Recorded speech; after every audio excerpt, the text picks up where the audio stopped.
Chapter 26:03. After reading it, Qin Shu's expression changed slightly. When did this happen? Just now. Our Dr. Liu fainted, and the vice director was very worried.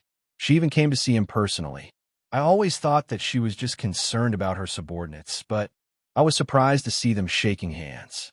I heard that our vice director is a germaphobe and rarely comes into contact with people. Yet, she was able to shake hands with Dr. Liu. This is a bit strange, President Qin. I think that we're good friends, so it's better for you to know about this. Otherwise, everyone will know about it, and you'll be the only one left in the dark. That would be bad. Okay, I got it. If you're sad or uncomfortable, let's go out for a drink after I get off work. Zhang Manlin offered. No need, I'm hanging up. After speaking, Qin Shu coldly hung up the phone. Interacting with Zhang Manlin wasn't easy, because he had to act natural and not be too close to her. Being close to her would make Hua Xiqian suspicious, but being too cold would slow things down. So, Qin Shu had to be careful. It was quite tiring. It wasn't strange for Zhang Manlin to do something like this, because she didn't have a high EQ to begin with. Qin Shu didn't know where Lu Zhe came from, or if he was one of Hua Xiqian's men, but he did want to get close to Hua Mian. Then, Zhang Manlin had evidence and came to tell on him. Her goal was obvious. She wanted to break him and his wife apart. But after so many years, how could a few pretentious bitches ruin it? Qin Shu used to think that other than death, nothing could separate him and Hua Mian. But now, he felt that even death couldn't separate them, because if something happened to Hua Mian, he wouldn't live alone. No matter if it was heaven or earth, they were destined to be together forever. At this thought, Qin Shu took out Hua Mian's photo from his drawer, cherishing the memories they shared over the years. No matter when or where, no matter what year or month, he thought Hua Mian would always be the person he treasured the most in his life. No one could compare, not even the twins. This was a unique kind of love, one that carried a strong possessive desire, and even a little selfish and paranoid love. Hua Corporation headquarters, Zhang Manlin sneaked out to see Hua Xiqian while she was filing taxes for the hospital. Boss, Zhang Manlin is here. Let her in. Hua Xiqian put down the teacup in his hand. Then, Zhang Manlin walked in, wearing black overalls. She was wearing a pair of black-rimmed glasses, like Hua Mian's, like Hua Mian. Those who weren't familiar with them would think that they were Hua Mian. In fact, Hua Xiqian and Qin Shu, who were familiar with Hua Mian, could tell at a glance. No matter how much she tried to imitate Hua Mian, she still didn't learn the essence of Hua Mian. In the words of the King of Heaven, he was always imitated but never surpassed. Big Brother Qian. Sit, Lin Lin. Hua Xiqian poured her a cup of tea. This made Zhang Manlin feel flattered. Big Brother Qian, don't worry. I'm sure Qin Shu is at GK, and Hua Mian is at Southside. That's why I came to see you. No one followed me. MHM, you've always been reliable. I'm not worried. Hua Xiqian nodded. Big Brother Qian, things have been going well lately, but something like this happened today. Then, Zhang Manlin excitedly sent the photo she took of Lu Zhe and Hua Mian to Qin Shu, feeling proud of herself. However, to her surprise, Hua Xiqian's face darkened. Big Brother Qian, what's wrong? Did I do something wrong? Zhang Manlin was a bit nervous. Chapter 26:04. Lin Lin, you're still young. Do you think Qin Shu will believe you if you use such a low-level trick on him? I think he already has a misunderstanding about Hua Mian, so I'm just adding fuel to the fire. I think it's working. Zhang Manlin was full of confidence, as if she wanted to take credit from Hua Xiqian. Then you're using the wrong person. Qin Shu won't believe that there's something going on between Lu Zhe and Mian. Why don't you use Suyu instead? Suyu? Zhang Manlin froze. Suyu is the opponent that Qin Shu cares about the most. Especially when Qin Shu was abroad for 4 years. It was Suyu who took care of Mian. Although Qin Shu didn't say anything, he still feels uncomfortable. So, I think the best way is to use their conflict. Big Brother Qian, are you saying that you want me to intensify the conflict between Suyu and Qin Shu and put Hua Mian in a difficult position? She finally understood what Hua Xiqian meant. Qin Shu was Hua Mian's husband. Suyu was her best friend. So, once the conflict between the two men broke out, Huamin would be in a difficult position. The Su family had helped her and the twins, so she didn't want to fall out with Suyu. But if she didn't fall out with him and spoke up for Suyu, Qin Shu would misunderstand that she had feelings for Suyu. Zhang Manlin had an epiphany and couldn't help but be impressed by her boss's careful thinking. But I can get in touch with Qin Shu, but see, it's not easy. Do you think it's difficult? Or do you not want to get in touch with Suyu? Hua Xiqian looked up and asked. Big brother Qian, what do you mean? Zhang Manlin smiled awkwardly. Lin, you're young. It's normal for you to make mistakes. But don't take me for an idiot. Big brother Qian, you're getting more and more ridiculous. What's wrong with me? Zhang Manlin couldn't hold it in anymore. She was terrified of Hua Xiqian because she saw Hua Xiqian deal with traitors and spies with her own eyes. She knew how tragically those people had died, so she didn't dare to anger Hua Xiqian no matter how brave she was. Lin, you like Qin Shu, right? Hua Xiqian looked down, fiddling with the ring on his finger, and asked nonchalantly. Big brother Qian, I don't. Zhang Manlin was shocked. Don't be in such a hurry to deny it. I rarely jump to conclusions, but once I do, I have enough evidence to back it up. So, Lin, you can't fool me. You're trying so hard to get close to Qin Shu and break them apart. Not only are you doing your best for me, but you're also falling in love with him. Big brother Qian, Zhang Manlin bit her lips, embarrassed. Hua Xiqian saw through her little thoughts, so she couldn't even deny it. It was indeed embarrassing. She thought Hua Xiqian would be furious, but he wasn't. He slowly picked up his teacup and carefully sipped his tea. Then, he glanced at Zhang Manlin and continued, But you can't blame me. But I can't blame you. No normal woman can escape from a man like Qin Shu. He's rich, handsome, cold, and has everything he wants. Not just you, but anyone else would fall for him. Big brother Qian, I know who I am and what my mission is. I won't delay your plan. Please trust me. Zhang Manlin anxiously expressed her loyalty to Hua Xiqian. Lin, we don't have much time left. Hua Xiqian suddenly changed the topic. Chapter 26:05. Big brother Qian, I know you're anxious. I'll do it as soon as possible. Zhang Manlin felt like she played a big role in this. Actually, don't feel pressured. Just follow the original plan. I'm just saying that I'm running out of time. Big brother Qian, don't worry. You'll definitely be the vice director. Hua Xiqian smiled, but didn't say anything. Big brother Qian, don't be mad. I'll do what you told me and change the target. I'll try to sow discord between Qin Shu and Suyu. MHM, just do your best. Then, I'll leave now. Zhang Manlin didn't dare to stay any longer. She was afraid that the more she said, the more mistakes she would make. This was someone she couldn't afford to offend. If she angered him, he might bury her alive. Wait, Lin, Hua Xiqian called out. Zhang Manlin turned around. Did you just say that Lu Zhe shook hand with me on? Hua Xiqian asked with a smile. MHM. Zhang Manlin nodded, a little confused. Oh, okay. You can leave now. MHM. Zhang Manlin walked out, trembling. Then, Hua Xiqian stood up and walked to the floor-to-ceiling window. His eyes became deep and profound. Southside Recuperation Center. Huamin took care of all the chores in the afternoon and felt dizzy. The weather had warmed up recently, but the seasons were changing. Huamin felt like he was going to catch a cold. Sister Mian, are you okay? Chenjie asked worriedly when she saw Huamin's tired face. I'm fine, just a little tired. Then you can go home when it's time. Don't work overtime. MHM, I'll leave early today. Huamin packed up and walked out with her bag and car keys. When she got her car, she saw a bouquet of light pink roses on the hood.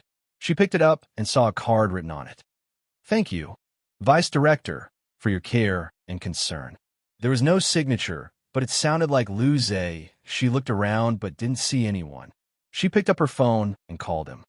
Vice Principal, Dr. Lu, did you send the flowers? Yes, I specially ordered it for you. Thank you for your care, Vice Dean. But isn't it inappropriate for you to give her roses? Huamin was a little displeased. Wasn't there enough gossip recently?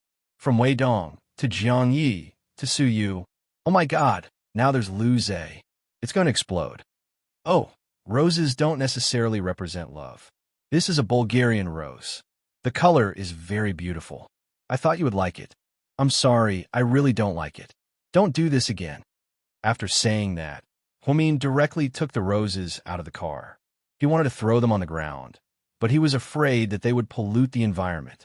At that moment, he saw a nurse walk out from inside. 1-1. Weisstein, you were looking for me? This is for you. If you like it, you can keep it at home. If you don't like it, you can throw it into the trash can. Thank you. After saying that, Hwamin turned around and got into the car. He drove away, leaving the confused nurse behind. When Hwamin came home from work, Chi-Ning was wearing casual home clothes and playing mobile games with the twins. Mommy, you're back? Little Bean greeted her. Where's Grandpa and Grandma? Seeing that his in-laws weren't home, Hwamin changed his shoes and asked. Grandpa and Grandma went to visit an old friend.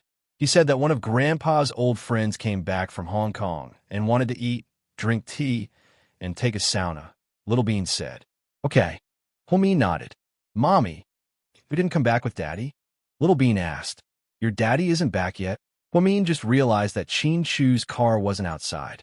It seemed that he was careless. Sis-in-law, what's going on between you and my brother? Chi-Ning couldn't sit still anymore. She stood up and secretly asked Hwamin, afraid that the twins would hear. Chapter 26:06. I'm really fine. Hwamin smiled. I don't believe you. Sister-in-law, you're not telling the truth. Do you think I'm an outsider? Chi-Ning pouted. No, of course not. I just think there's no need for everyone to know about a small conflict between husband and wife. You call this a small conflict? You guys are going to divorce.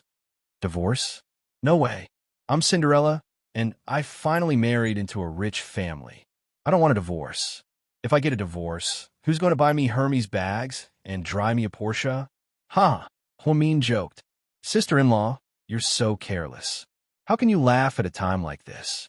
Careless people live longer. Hwamin tried to lighten the mood. Forget it. I won't ask you anymore. I'll ask my brother later. Chi-Ning saw that Hwamin wasn't going to say anything, so she decided to ask Chin Chu. Actually, it's useless to ask your brother. He won't say anything. After all, he's like that. Hwamin analyzed. That's not necessarily true. I'm his favorite sister. Before I married you, my brother and I were very close. I even know something you don't know. Chi-Ning was so proud that she almost spilled the beans. What is it? Hwamin immediately caught the key point. Oh, my brother. He has a weak stomach and can't eat too much seafood. But because he loves you, he still wants to eat with you, Chi-Ning said guiltily. But it was obvious that this was just an excuse and not what she wanted to say. It seemed that Mr. Chin was indeed hiding something from her, and Chi-Ning knew about it. Hwamin had a plan in her mind, but on the surface, she didn't say anything. A young lady, it's time for dinner. Okay, you get ready. I'm going upstairs to take a shower. After that, Hwamin went upstairs to take a shower. When she came downstairs, it was almost 7 o'clock, but Chin Chu was still not back. Mommy, I'm so hungry, Little Bean said pitifully. Then let's eat first. Looking at the time, Hwamin felt that Chin Chu probably wouldn't come back for dinner. My brother is too much. Why doesn't he even go home? He's getting worse and worse. Chi-Ning also nagged. Hwamin, Chi-Ning, and the twins sat around the huge dining table to eat. They didn't have much of an appetite for the meal, because Hwamin was groggy. She had indeed caught a cold. Sister-in-law, you don't look too good. Yeah, maybe I caught a little cold, Hwamin said listlessly. Then hurry up and take your medicine. You're a doctor. Don't you have common sense?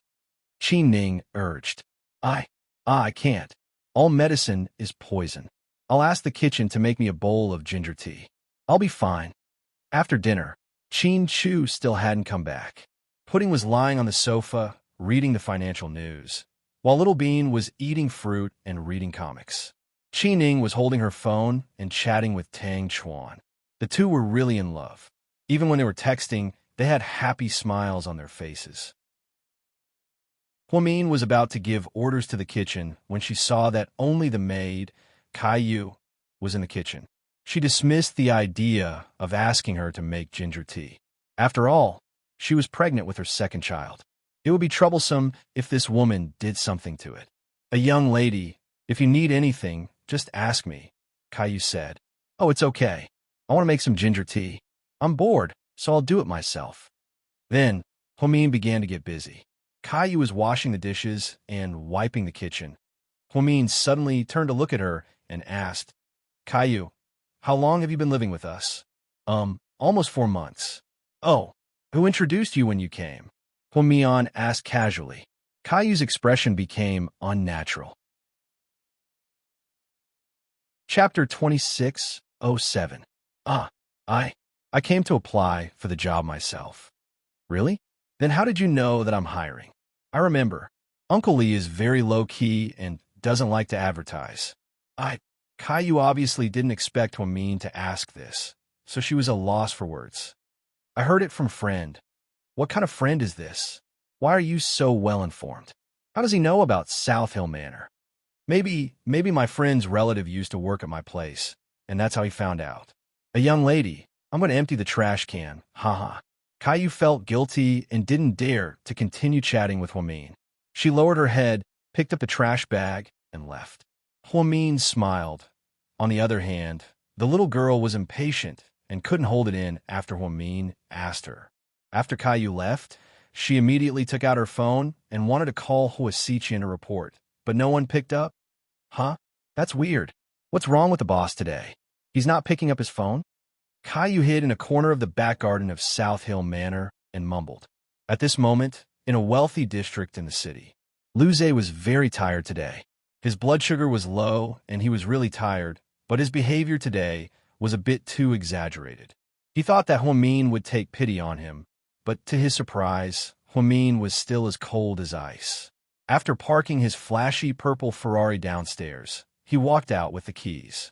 Huamin, this woman, she's so unromantic. I don't know why Qin Shu and Suyu like her. She's not good-looking, not good-looking, not good-looking. Most importantly, she's so arrogant. A woman like her would be boring if she laid naked on the bed. She's probably like a dead fish, haha. He mumbled to himself as he walked upstairs. This was the 6th-floor bungalow garden. Each bungalow was more than 200 square meters in size. Everyone in Southside knew that Lu Zhe didn't lack money. He was a rich second-generation heir who came back from overseas and had plenty of money. The cars he drove were all limited edition. Although he wasn't as ostentatious as Su Yu and not as reserved as Qin Shu, he was indeed more willful when he was rich. After returning to China, Lu Zhe kept in touch with Han, Su, and the others occasionally. He also hung out with some of the young masters in the circle. He even met Shen Mingxi a few times. As for being a doctor at Southside, many people thought that he had too much money and no longer had any dreams, so he found something to do to relieve his boredom. But that wasn't the case. He only had one goal in mind when he went to Southside, to chase after Huamin. Originally, he thought that with his good looks and gentleness to women, he would be able to win her over quickly. Who knew that Huamin, that woman, was like a block of wood. She did not give him any chance at all. Yesterday, he had barely held her hand, and he had even tried his best to pretend that he was seriously ill. Perhaps Lu Zhe was too tired, so he let his guard down. When he went upstairs, he did not notice that someone was following him. Until the moment he opened the door and entered the house, Lu Zhe was actually still in the hospital. But because he disliked the smell of formalin in the hospital, he ignored the doctor's advice and drove home in the middle of the night. The moment he opened the door, someone suddenly attacked him from behind. It felt like something had hit him in the back. Actually, it was aimed at his head. Fortunately, he had a sense of danger and instinctively leaned forward, dodging the attack. That heavy hit on his back sent a piercing pain through his bones.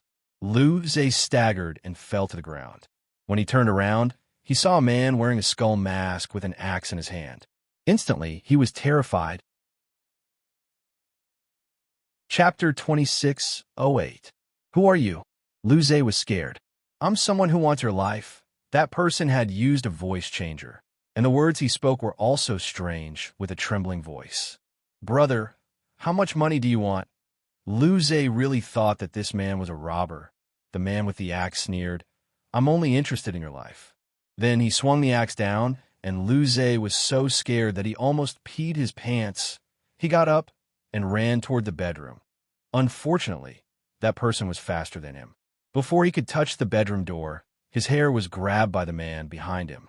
Then, he pulled his hair and slammed it against the wall. It was extremely violent.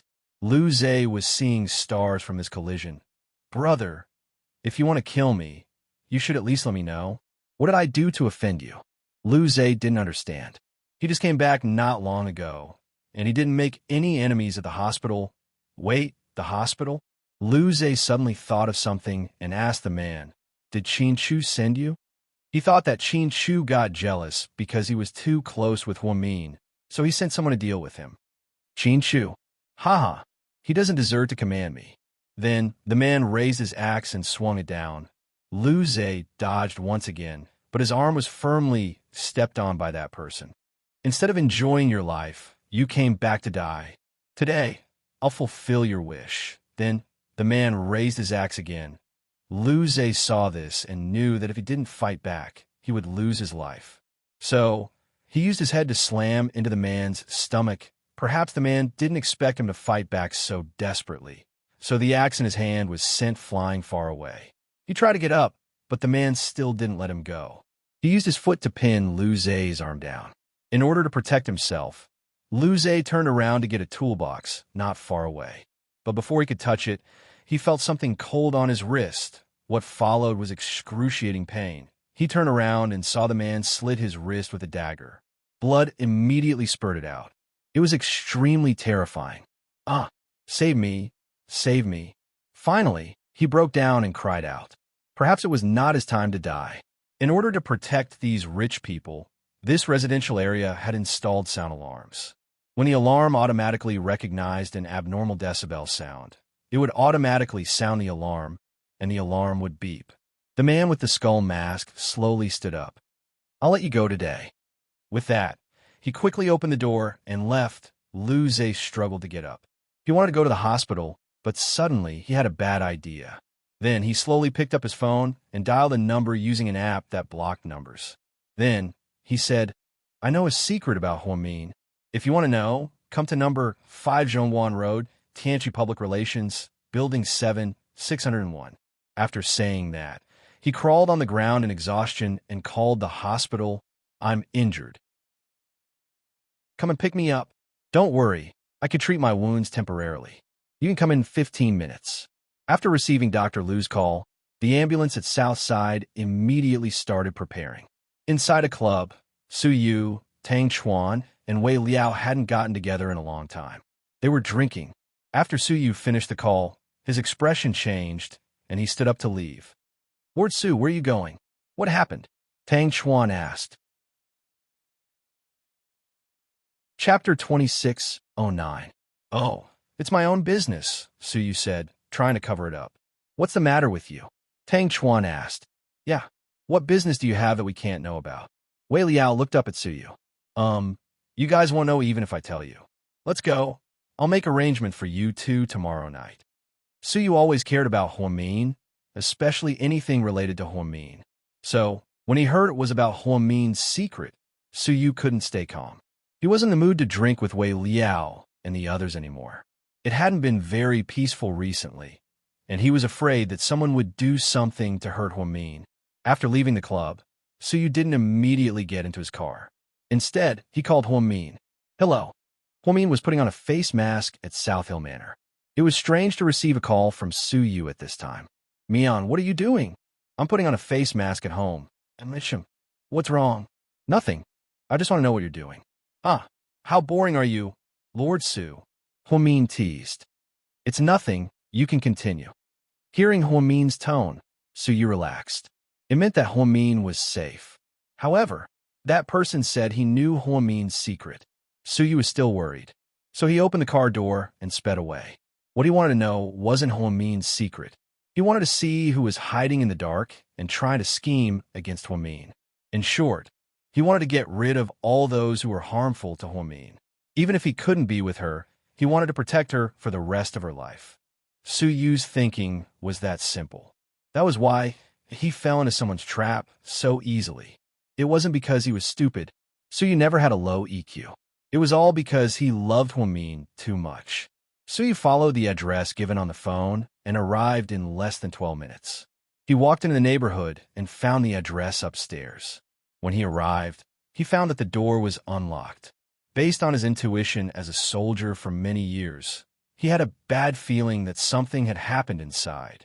But, thinking that this might have something to do with Huamian, he hesitated for a moment before opening the door and going in.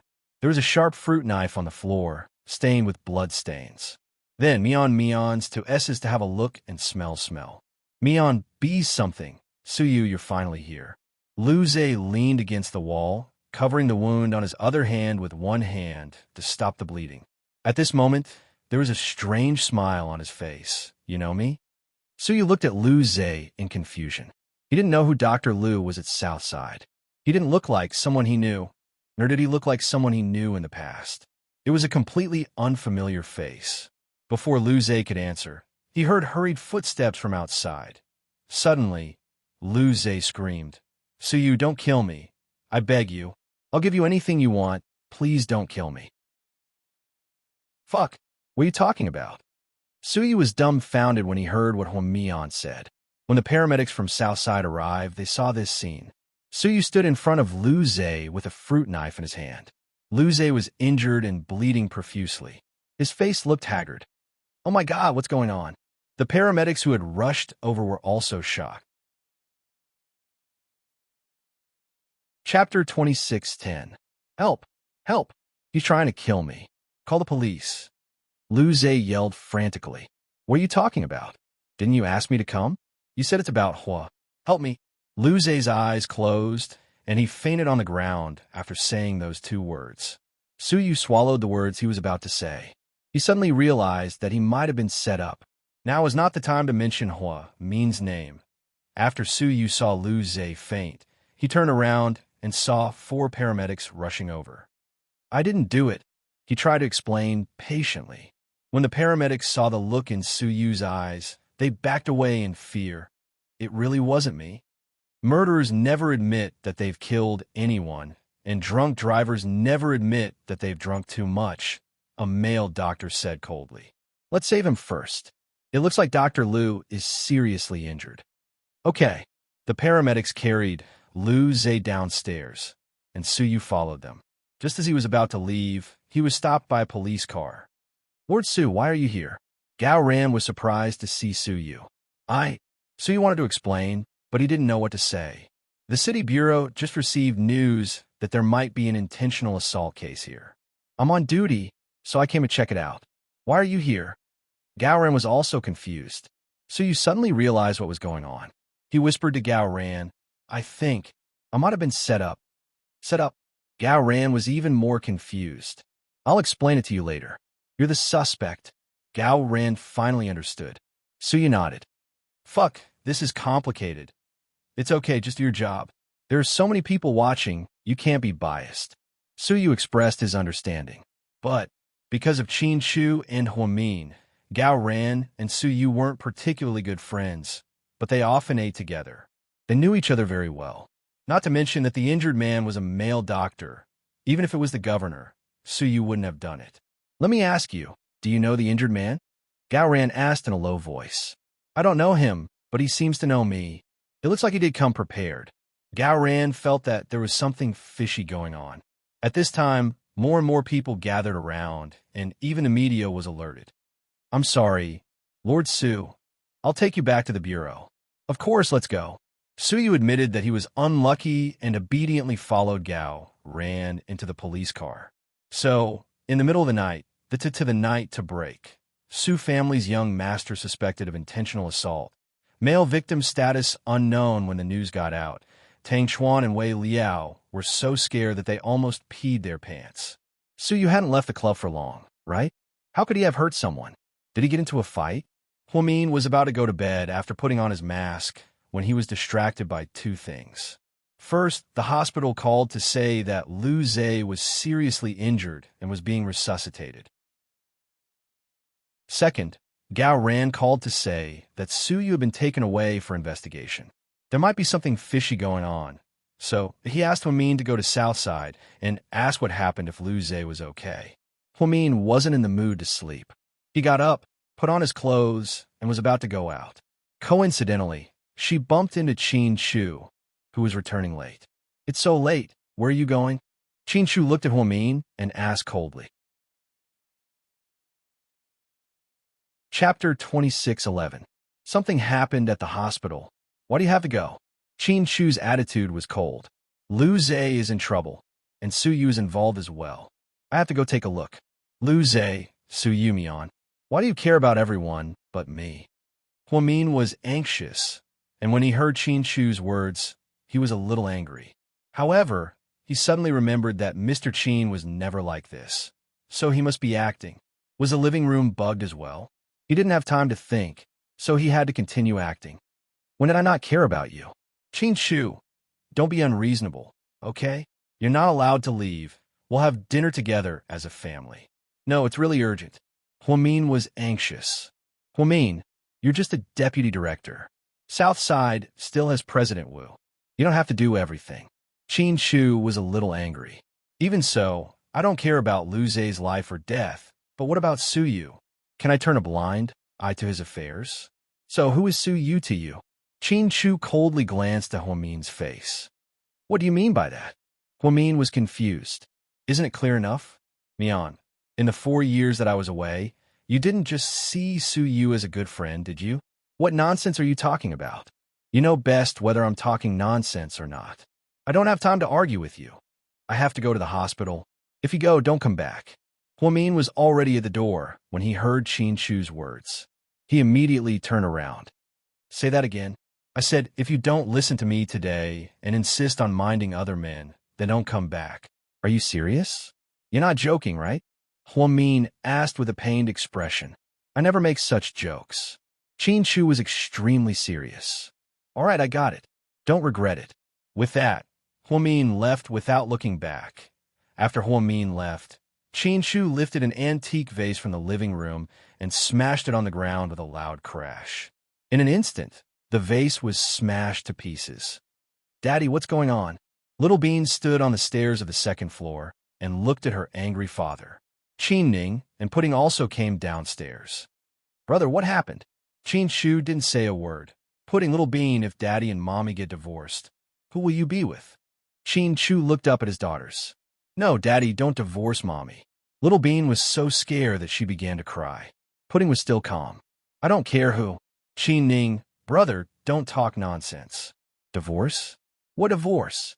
All these years, it wasn't easy for you to be with my sister-in-law. You've been through so much together, and you're not even afraid of death. How could a small misunderstanding turn you two into this? Is it because of that woman named Zhang Manlin? Humph, I'm going to find her tomorrow and tear her face apart. Qin Ning cursed angrily. It's none of your business. Brother, I'm doing this for your own good. We don't need you to do this for our own good. Ning, how about this? Pack your luggage tonight and take my parents, Pudding, and Little Bean back to the States. I'll book the fastest flight for you, Qin Shu said with a cold face. Are you trying to get rid of us? What about my sister-in-law? What about her?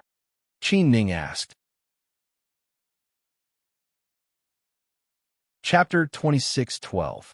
Don't worry about her. She's great, and she's very capable. From Wei Dong to Lu Zhe, from Su Yu to Jiang Yi, all those men would do anything for her. Big brother, how can you say that about her? She's your wife. She's not going to be your wife soon. It's settled then. Daddy, I don't want to leave Mommy. I don't want Mommy to stay here. Little Bean felt sad at the thought of being separated from her mommy. Then you can stay here and live with your mommy. I don't want to be separated from my sister either. Daddy, we'll always be a family, right? Little Bean was crying so hard that her eyes were red. She looked so adorable. Qin Shu's heart ached for his daughter. He wanted to hug his daughter and comfort her, but he knew that if he didn't put on a good show, Hua Xiqian wouldn't believe him. If that happened, this battle would be endless. It was better to end it as soon as possible. Little Bean, no matter what, whether or not Daddy and Mommy can be together, you'll always be Daddy's daughter. In the end, Qin Shu turned around and went upstairs after saying those words. I suspect your daddy is under a spell. Should we find a wizard or something to check on him? Qi Ning knew her brother well. Although he was cold, he had never been so heartless, especially to his wife and children. So, she felt that something was wrong. Little Bean grabbed Pudding's hand. Sis, think of something. I don't want Daddy and Mommy to divorce. That's not what I'm worried about.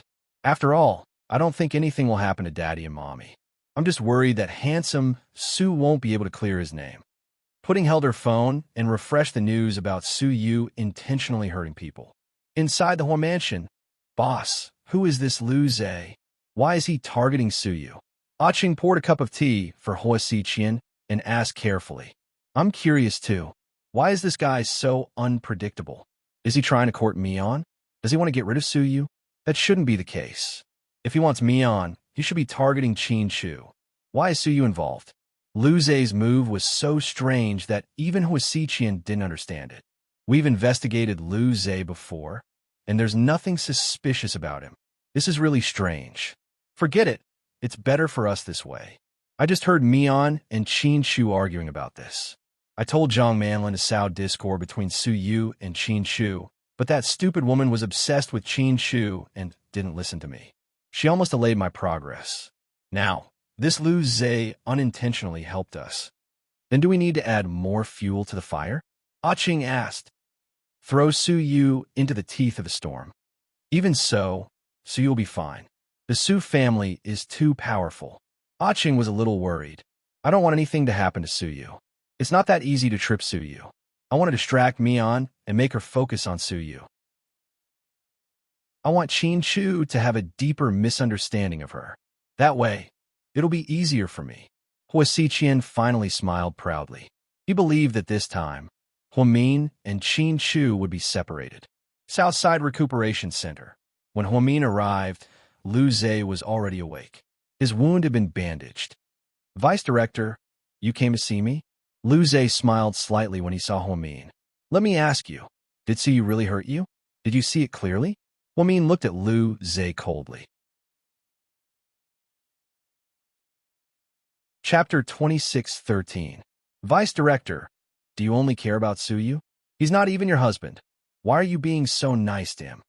Lu Zhe's eyes glinted fiercely when he heard that Huamin cared about Su Yu. Su Yu is a good friend of mine, Huamin said honestly. But I'm also a good subordinate of yours. Vice Director, you can't bend the law like this.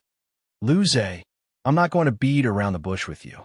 There's so much pressure from the public right now. I don't know if you did it on purpose or not.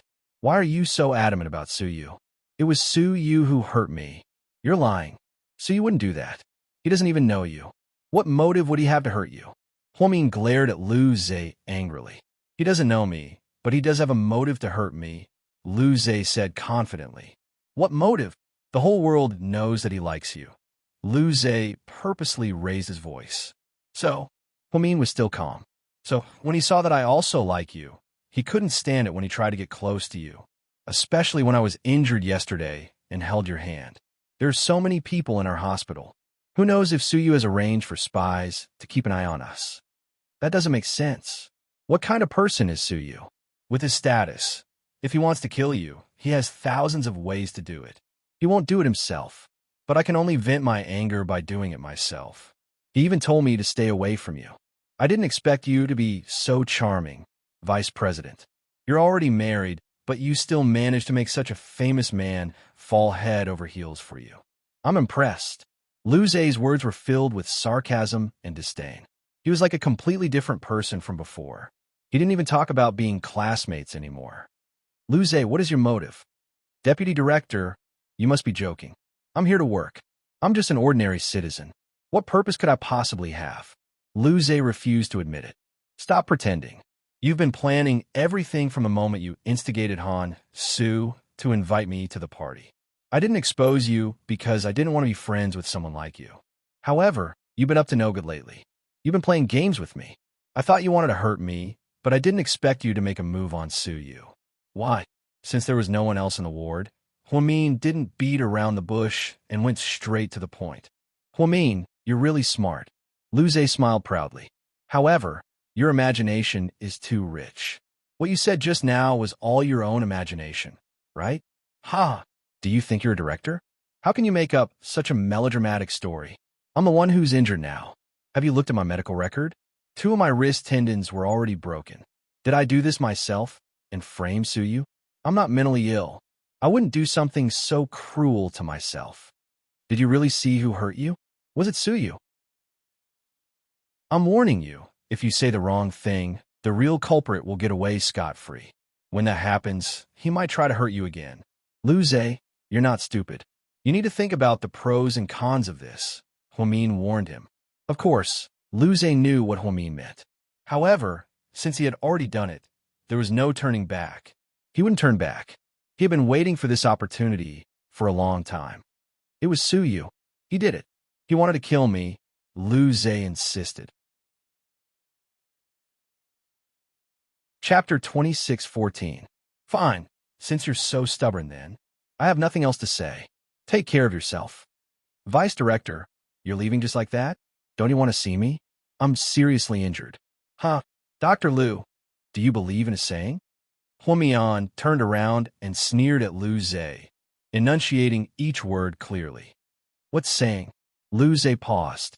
Good and evil will always be rewarded. Look up if you don't believe it. Who will be spared? After saying this, Huamin turned around and left. Luze's expression changed again. So you deserved all of this. Luze let out a long sigh and took out a photo from his pocket. The girl in the photo had a sweet smile while his eyes were teary. I will not let Suyu go. I will avenge you, Luze said viciously. After Huamin left Southside, he drove straight to the city bureau.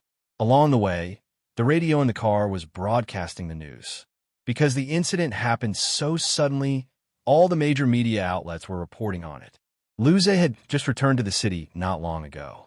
Logically speaking, he shouldn't have stirred up the media like this. However, Suyu's incident was getting worse and worse. There was even an influential media outlet that wrote, "The young master of the Su family was rude and unreasonable. He was jealous of the female doctor he had a crush on. He seriously injured a male doctor in the Southern District and almost killed him. Are the laws for us ordinary people or for everyone? Can the descendants of high officials get away with it?" This kind of extreme public opinion was very effective. It instantly stirred up the emotions of the masses. Everyone started spreading the news on Weibo and WeChat. Not long after the incident, Suyu became one of the most searched topics on Weibo. There were hundreds of thousands of comments. Lord Su, come out and explain yourself. It wasn't you, right? Suyu, I heard you almost killed someone.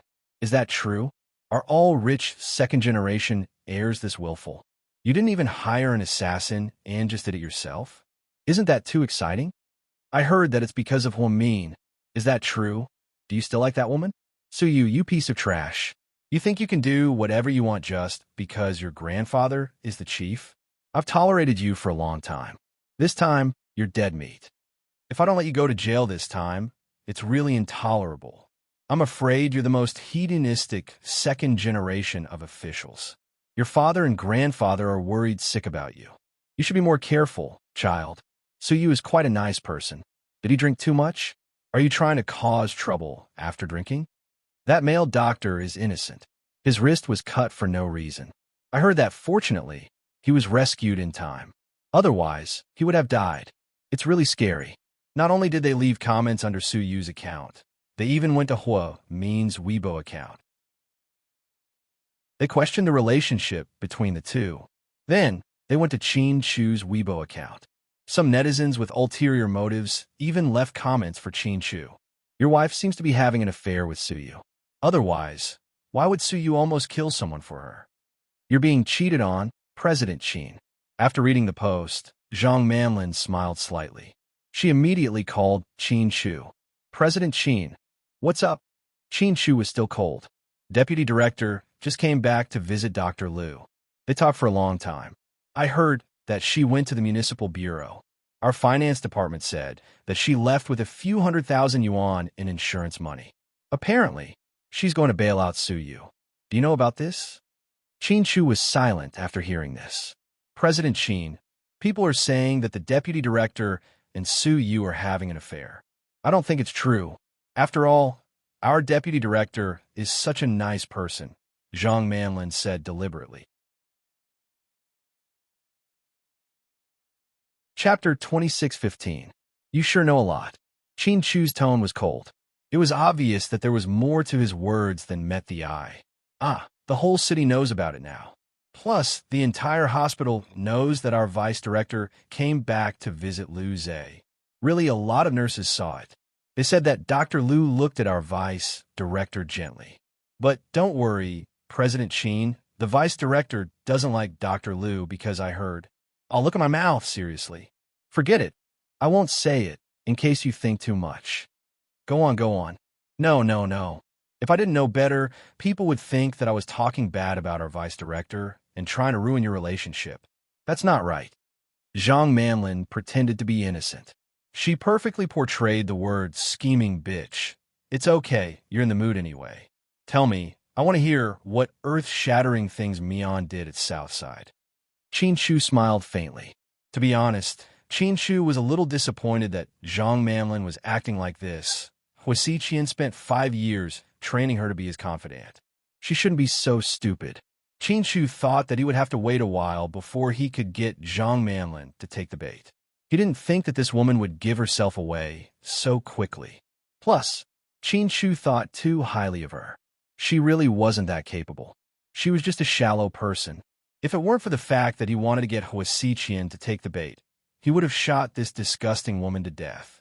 Especially when she pretended to be like Huamin and imitated some of the details, it was disgusting. Unfortunately, Zhang Manlin didn't realize it and thought that she did a good job. She even thought that Qin Chu had feelings for her. After all, she was younger than Huamin and more obedient than Huamin. Ahem. If that's the case, then I'll tell you. Don't think too much. Go ahead, it's fine. Qin Chu was nonchalant. Everyone in the hospital said that the vice director came here to help Su Yu. If Dr. Lu didn't sue Su Yu, everything would be fine. But they heard that Dr. Lu didn't agree and left on bad terms with the director. So, compared to Su Yu, our vice director cares more about Su Yu. Plus, everyone said that. At this point, Zhang Manlin deliberately paused. Continue, Qin Chu said coldly. I didn't say that. After all, I haven't been at Southside for long. Some of our old employees said that Su Yu has liked our vice director for many years. If he didn't come back from the States, maybe they would have been together. Plus, Su Yu often goes to Southside and often brings food and other necessities to our vice director. He's just like a husband. He really doesn't care about you.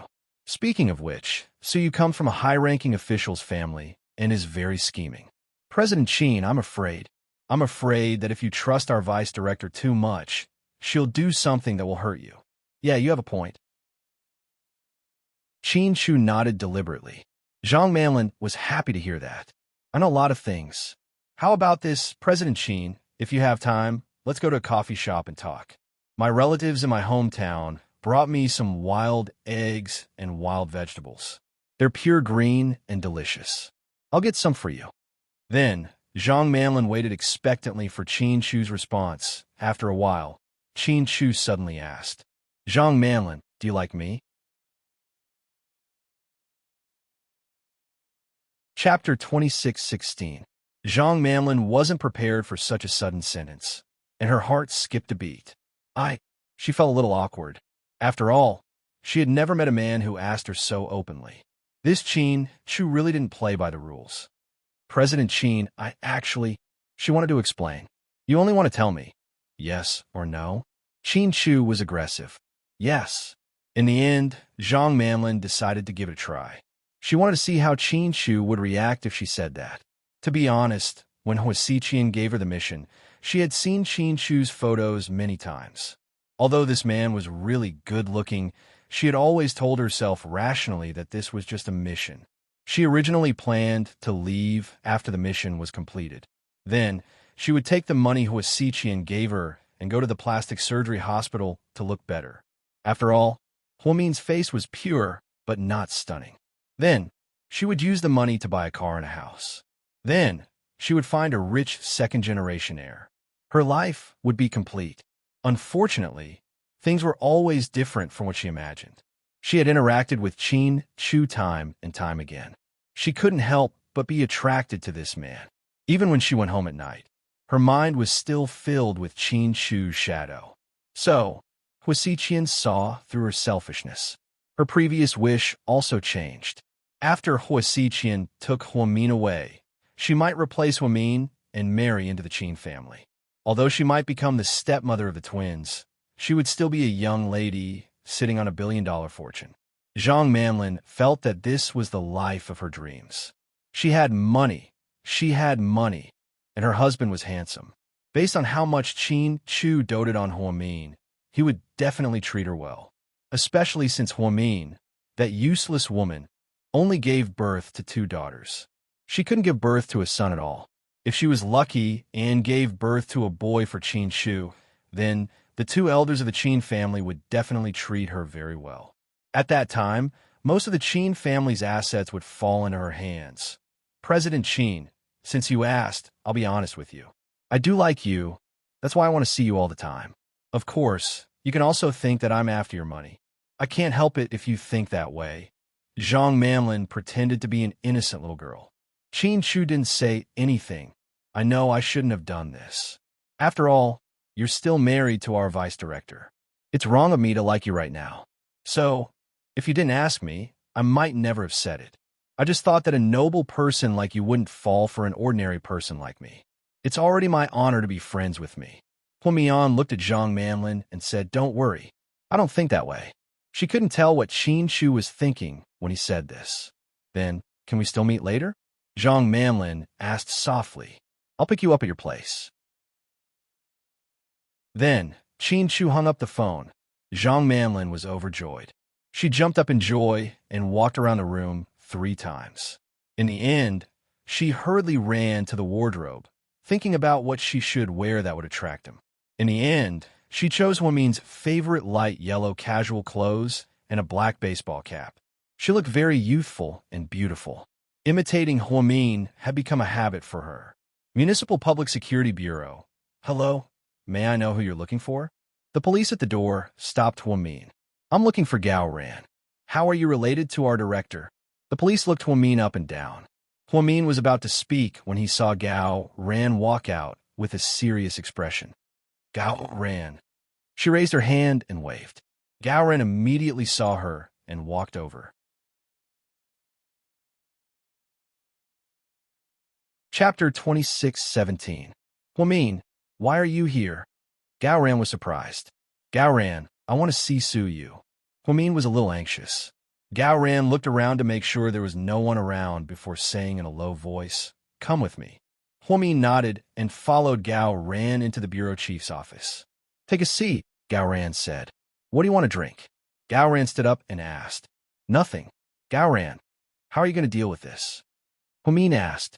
The victim reported the incident and we're collecting evidence. Do you have any evidence? Yes, a fruit knife with Su Yu's fingerprint on it. He was there when Lu Zhe got into trouble.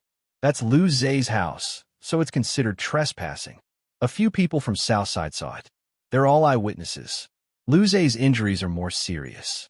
I heard that his tendons are broken, right? Yeah, Huamin nodded.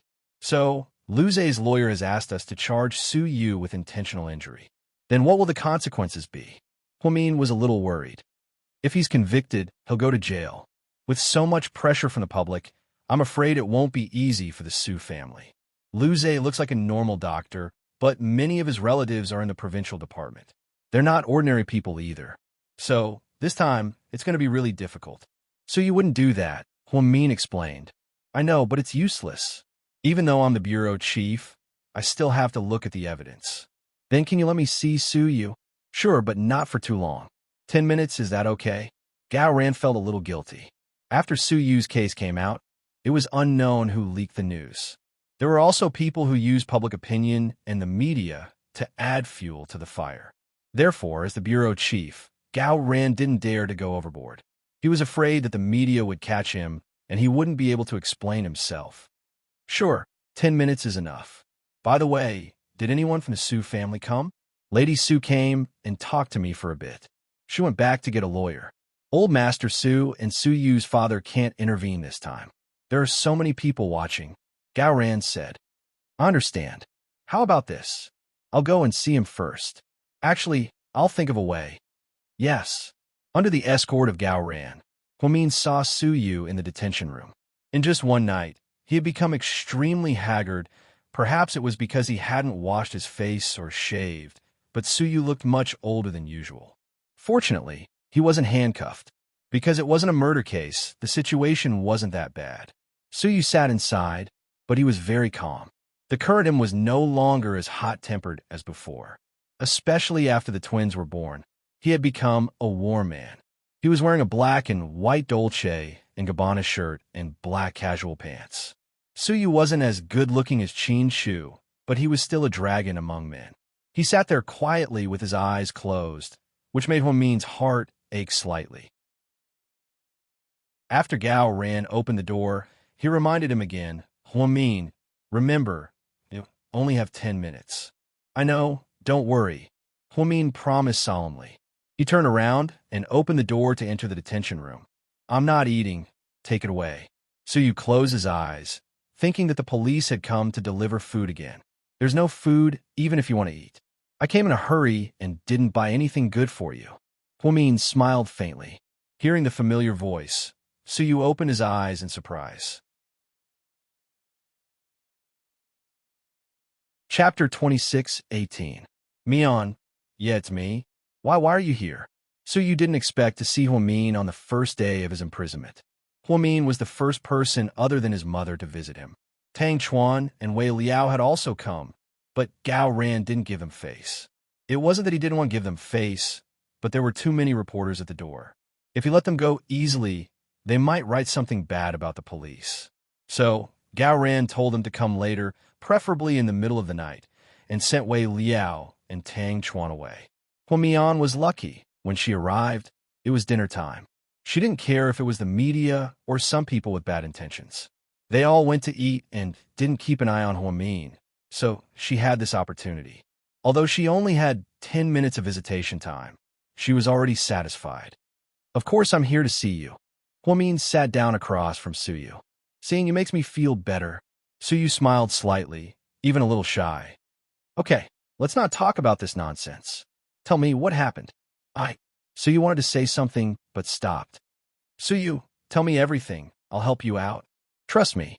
"It's not that I don't trust you, Mian. Because this matter concerned Huamin, Su Yu didn't want to say it, because he was afraid that Huamin would feel burdened. "Don't leave out a single word. I only have 10 minutes. Su Yu, please don't make me worry, okay?" "Mian, you're worried about me?" Su Yu looked at Huamin, touched. "Of course, you're my best friend. How can I not be worried? All right, I forgot. You're always willing to do anything for your friends, so you can't just leave me alone. So what happened last night? Why did you appear at Lu Zhe's house at that time? You didn't make the wound on Lu Zhe's hand, right? What time did you go? How many minutes did you go? What did Lu Zhe say to you when our colleagues from Southside arrived?"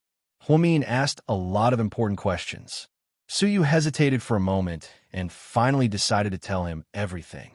"Last night, I was drinking with Wei Liao and Tang Chuan. Then I received a strange message." Just like that, Su told Huamin about what happened last night. Hearing this, Huamian fell silent and fell into deep thought. "Mian, so I was set up by that Lu Zhe guy, right?" Su Yu asked. "Yes, you were set up, and the timing was just right.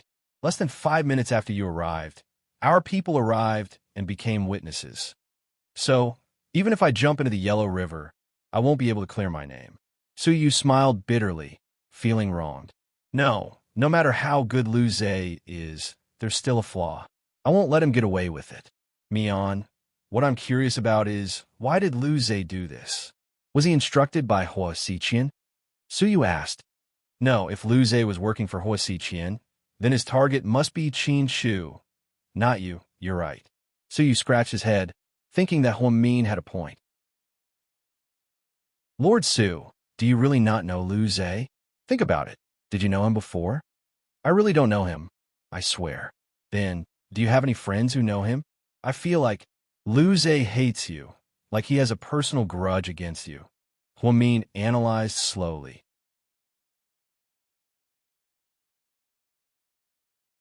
Chapter 26:19. Friend, that shouldn't be the case.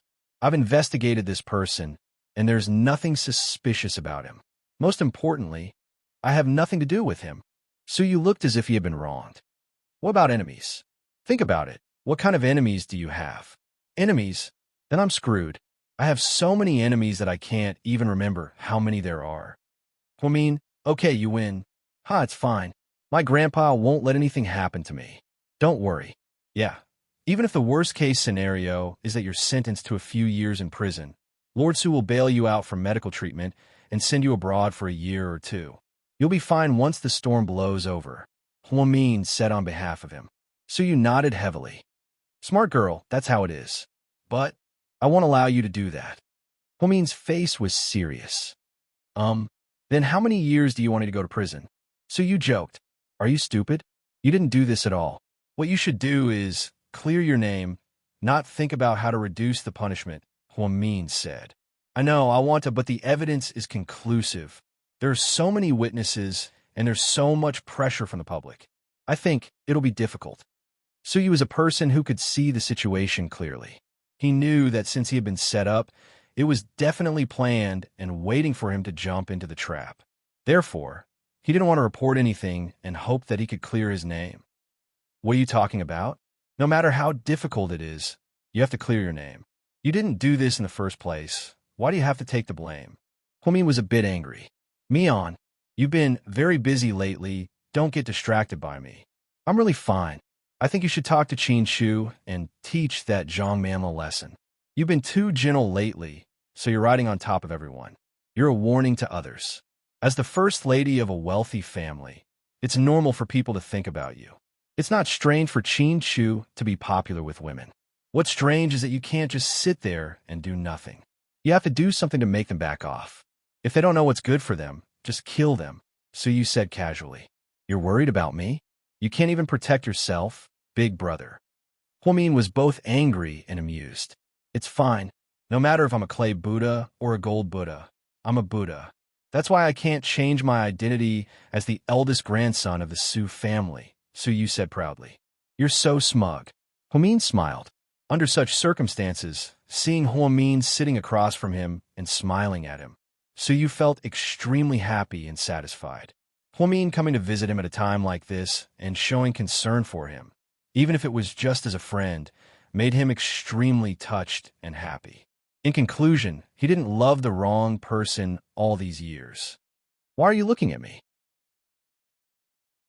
Huamin noticed that Suyu didn't say anything and just stared at him, a little distracted. Ahem. It's because I've been stuck here for an entire night and couldn't see a woman. Now I finally understand why those prisoners stare at a woman for so long after they get out of prison, even if it's a female poodle. Haha. So you're comparing me to a female poodle? Huamin's face darkened. Ahem. I fucking said something wrong again. Damn it, Mion, I didn't mean that. I'm really not talking about you. Suyu was in such a good mood that he could make a mistake with a joke. How could he make such a mistake? Chapter 26:20. Okay, I'll stop teasing you. Huamin smiled. Then hurry up and leave. The whole city knows about what happened to me, and the media must be waiting at the door. You and Qin Shu have been in enough trouble lately. If those bastards add fuel to the fire and spread rumors, I'm afraid the misunderstanding will become even bigger, Suyu said considerately. Okay, it's about time. I'll be going now. Huamin looked at her watch. 10 minutes were almost up. Mion, will you come and see me again? Suyu was a little worried. What if he really couldn't get out this time, or if he had to be released on bail and be forced to leave? If that happened, it wouldn't be easy for him to see Huamin. Ever since he met her, he had never been away from her for a long time. I won't come here to see you again, Huamin said in all seriousness. Suyu immediately lowered his head in disappointment. Then he heard Huamin say, because I'll clear your name and let you out. You'll be fine, don't worry. After speaking, Huamin turned around and left. Just like her personality, she was swift and decisive. When Suyu raised his head again, all he saw was a blurry figure. How could he not love a woman like her? She was gentle when she needed to be, and strong when she needed to be. She never had princess syndrome. She was calm, magnanimous, and wise. She was even willing to do anything for her friends. God didn't give Huamin a face that could topple countries, but other than that, he gave her everything else. Time was the test of a person. As time passed, one's face wouldn't last long. The most beautiful thing would always be a person's shining point. Huamin never bragged, and she rarely boasted. However, this time, she was so determined to clear Su Yu's name. So, she must have a way. Su Yu realized that he didn't know when, but his trust in this woman had reached 100%. When Huamin left the Municipal Public Security Bureau, Gao Ran personally escorted him out to avoid the annoying media. Gao Ran walked Huamin out from the side door. As for Su Yu's matter, I will think of a way to resolve it. Huamin said, I know you're friends, and you'll definitely help him. But, Huamin, what happened between you and Qin Chu? Gao Ran seemed to want to know what happened between Qin Chu and Qin Chu. We're fine. Don't worry. The most important thing right now is to deal with Su Yu. Let me know if there's any news. All right. I'm leaving then. Thank you, Gao Ran. Huamin politely said goodbye to Gao Ran and drove away. At a coffee shop in the city, Zhang Mamlin wore Huamin's favorite clothes and came to meet Qin Chu. She used a scheming bitch method. When she saw Qin Chu, she smiled brightly. President Qin, you're late by a minute. Was she trying to act cute with Qin Chu? Qin Chu sat across from her expressionlessly. Seeing that Qin Chu didn't respond, she felt a bit awkward. Then, she took out a delicate handbag. Inside are some local specialties I brought for you. They were all grown by my parents in the countryside. They're delicious. Try it. If you like it, I'll bring you more often. Zhang Mamlin thought that if she acted cute, Qin Chu would have a better impression of her. Nice earrings. Qin Chu stared at Zhang Mamlin and sneered. Ah, my earrings are fake. They're not real. Even if they were real, I wouldn't be able to afford them. Zhang Mamlin cursed inwardly. How could she forget to take off the limited edition Dior released last Christmas? Back then, she was shopping and took a liking to one. She took a card from Hoi Xiqian and swiped over 30,000 yuan to buy the pair of earrings. Qin Chu suddenly said that her earrings were nice. What did he mean? Did he suspect something? Zhang Mamlin felt more and more guilty. Chapter 26-21. Really? Then you're amazing. You can bring out the real feeling in a high-quality imitation. Qin Chu laughed mockingly. It's because it's super similar that it's called a high-quality imitation. Ha! Zhang Mamlin laughed to herself. However, she realized that Qin Chu didn't find it funny at all. She was instantly embarrassed. Actually, I've always been curious about something, Qin Chu said. What? I've seen pictures of you when you were young. You look completely different from now. Then, Qin Chu threw a craft paper bag onto the table. There were pictures of Zhang Mamlin when she was young. Because she was born in the mountains, there weren't many pictures of her when she was young. Moreover, all of them were extremely ugly and dressed in old-fashioned clothes. I can make CEO Qin investigate my past. Does that mean you're starting to care about me? Zhang Mamlin asked shamelessly. It's not good to change the topic. Don't you want to explain how you look before and now? Even if you look different after you grow up, you can't change all your features, right? Qin Chu said. So, President Qin, are you trying to say that I had plastic surgery? Zhang Mamlin was full of confidence because Hua Xiqian had erased all the records of her plastic surgery. The people related to this were either Hua Xiqian's people or were killed by Hua Xiqian. Therefore, Zhang Mamlin had already thought about it. No matter who asked her, she would deny it and say that she didn't have plastic surgery and that she always looked like this. Qin Chu didn't say anything. Zhang Mamlin took a sip of her coffee and smiled. Actually, it's not strange to look alike. There are many celebrities in the entertainment industry who look alike. President Qin, you're experienced and knowledgeable. You shouldn't ask such a boring question. For example, Zhang Yishan and Xia Yu, Dong Xian and Tong Lia, Wang Luden and Bai Baihe, even Wang Baoqiang and Grey Wolf, Xue Si Yuan and Baldi Chong. There are so many. Am I guilty just because I look like your wife? Ha! You're rich and have a big family business. If you really can't stand it, why don't you do me a favor and pay for me to have plastic surgery so that I can change my appearance so that you won't feel sad or something. It's best if you give me more so that I can have plastic surgery to look like Huang Xiaoming's wife. Isn't her face template popular now? Zhang Manlin's tactic of retreating in order to advance was indeed clever, so it sounded quite convincing. It was impossible for Qin Shu to give her money, and it was impossible for her to have plastic surgery. Everyone knew what was going on. I'm just asking a random question. Why are you so nervous? Qin Shu took a sip of his coffee. Zhang Manlin was indeed scared. She felt like Qin Shu knew something, but at the same time, he didn't know anything. It was this kind of wandering between knowing and not knowing that was the most annoying thing. I'm not nervous. I'm just a little angry. Why are you rejecting me because of my face? I'm not. If I did, I wouldn't be sitting here drinking coffee, Qin Shu said naturally. So, President Qin, do you like me? Like? Ha! No, I've never liked anyone. Qin Shu sneered. What about your wife? Don't you like our vice director? Zhang Manlin was unconvinced. Qin Shu's lips twitched, but in his heart he said, Of course I don't like Mian. I love her deeply. However, he didn't say this out loud. Instead, he changed the topic and asked, Are you close to Lu Zhe? Qin Shu obviously wanted to get information out of her and see if Lu Zhe was on Hua Xiqian's side.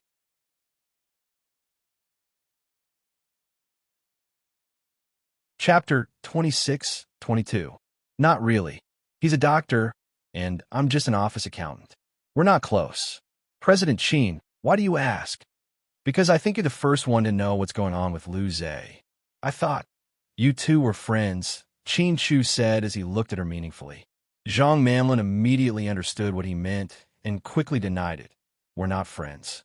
Dr. Lu is the son of a rich family who just came back from overseas. He drives a limited edition Ferrari. Poor people like me can't get close to him. Huh.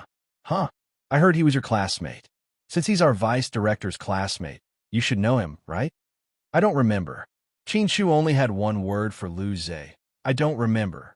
Lu Zhe had been at second high for half a semester, so everyone had some impression of him. If he said he didn't remember, it could only mean that Mr. Qin didn't even care about him.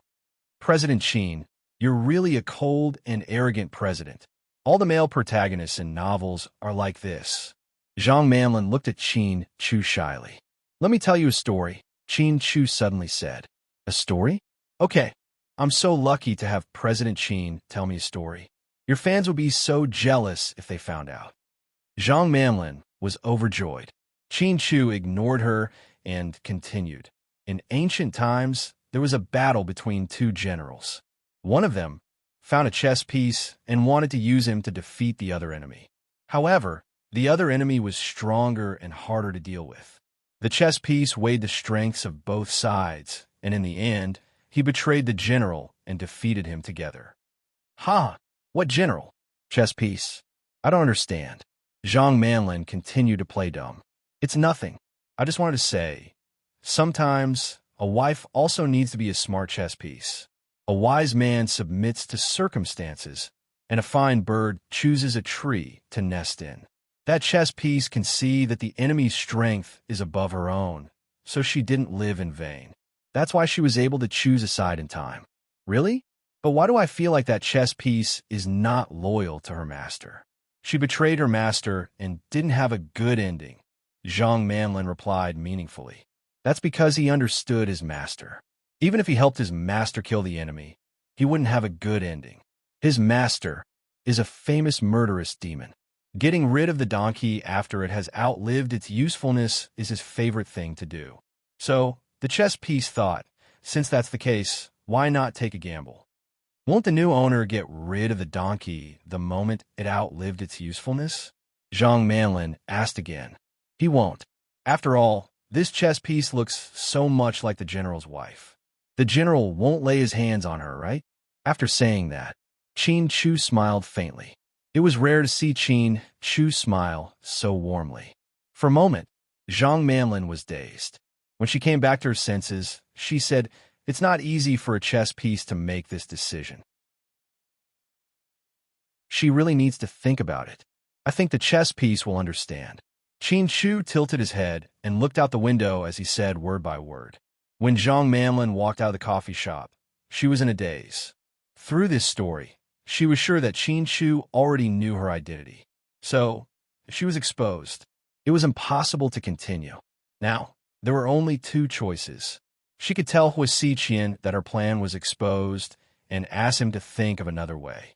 Or she could side with Qin Shu and plot against Hua Xiqian. Things had changed too quickly, and Zhang Manlin was caught in a dilemma. At South Hill Manor, "Sis, you're dressed so beautifully. Are you going out?" Little Bean looked at Pudding and asked. "Yeah, I'm going to South Side to visit Dr. Liu," Pudding said seriously. Chapter 26-23. "Hey sis, I know what you want to do." Little Bean smirked. "So," Pudding said proudly. "So, how can you leave me out of such a good thing? I want to go with you to visit that Dr. Liu that everyone loves. Also, I want to visit that bitch Zhang Manlin who looks like mommy. It's killing two birds with one stone. It's perfect." Little Bean squinted her eyes, unable to contain her excitement. After being reminded by her, Pudding suddenly had an idea. "Little Bean, I have an idea." "Go ahead, sis. In order not to waste time on those scumbags, how about we split up?" "You mean we'll take care of them one by one?" "Yeah, that works, but who are you going to take care of?" Little Bean giggled. "I don't care. It's all the same to me." "Then why don't you leave Zhang Manlin to me?" "Fuck, I've always hated that bitch," Little Bean cursed. "Keep your voice down. If Mommy finds out, you're dead." Pudding glanced at her sister. "I know. I'm a good girl in front of Mommy, okay?" Little Bean rolled her eyes. "Then it's decided. We'll go to South Side together and split up. After we're done, we'll meet in the car downstairs. Grandpa and Grandma won't let us go out alone, so we need Uncle Lee to send us there. Then, we'll say we're going to visit Annie Chanjia. Got it? Don't let it slip. If Mommy finds out, she won't let us go. After all, we're just kids in her eyes." "Oh, I get it. You don't have to explain so much. I'm not stupid. Let's go." Little Bean was getting impatient. "Wait, I'll go get the props." With that, Pudding ran into the room. "Props? That's amazing, sis." Little Bean was very excited. She really wanted to see how those two scumbags would be tortured. Little Bean and Pudding both knew that Liu Zhe and Zhang Manlin were not going to let them off the hook. However, the time wasn't right yet, so the adults couldn't make a move yet. Thus, the two little ghosts began to rub their fists and prepare to attack. Of course, the reason why Pudding decided to do all this was because of Liu Zhe's false accusations against Suyu. Who was Suyu? Why would he do something so lowly? She just had to act coquettishly with her grandparents, and it was settled. Daddy and Mommy were not at home. Pudding and Little Bean lied that they were going to see Chunjia, so they got dressed and went out. The two sisters were dressed very formally today. Both of them were wearing black suits with white shirts inside. They had a black bow and a red skirt underneath. He looked like he was about to attend a party. Uncle Lee, together with his driver and bodyguards, drove the two girls to the Southern District in a Lincoln limousine. On the way, when they passed by a flower shop, Pudding suddenly shouted, "Stop by the side, I want to buy some flowers." "You want to buy flowers? Was it necessary? There's no point in wasting money, right?" Little Bean tried to persuade her sister. Pudding ignored him. When Pudding came back, she was holding two bouquets. She handed one to Little Bean. When Little Bean saw the flowers, she couldn't help but laugh. "Sis, from today onwards, you successfully replaced Jason Statham as my idol." "Don't flatter me," Pudding retorted calmly. "Ladies, we're here," Uncle Lee reminded gently. "Uncle Lee, just wait for us downstairs. Let the bodyguards follow us. Don't go up with too many people. It'll scare the people from the hospital," Pudding said like a little adult.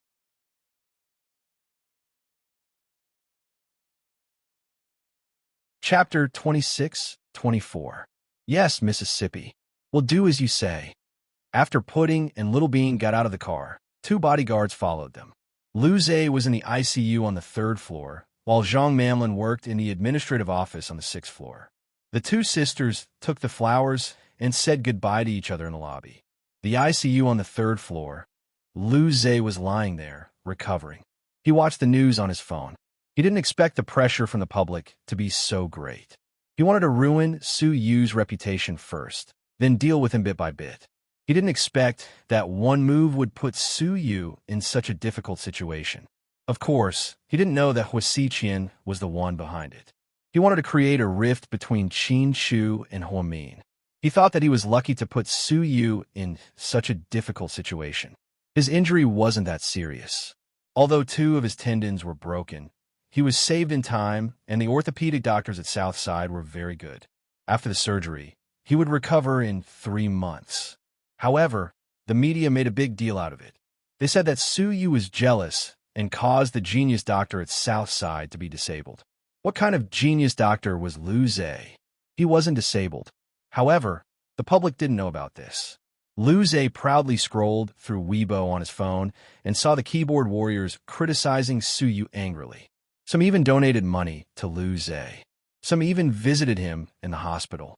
It was a celebrity effect. Lu Zhe's goal was revenge. He approached Huamin from the beginning to deal with Su Yu.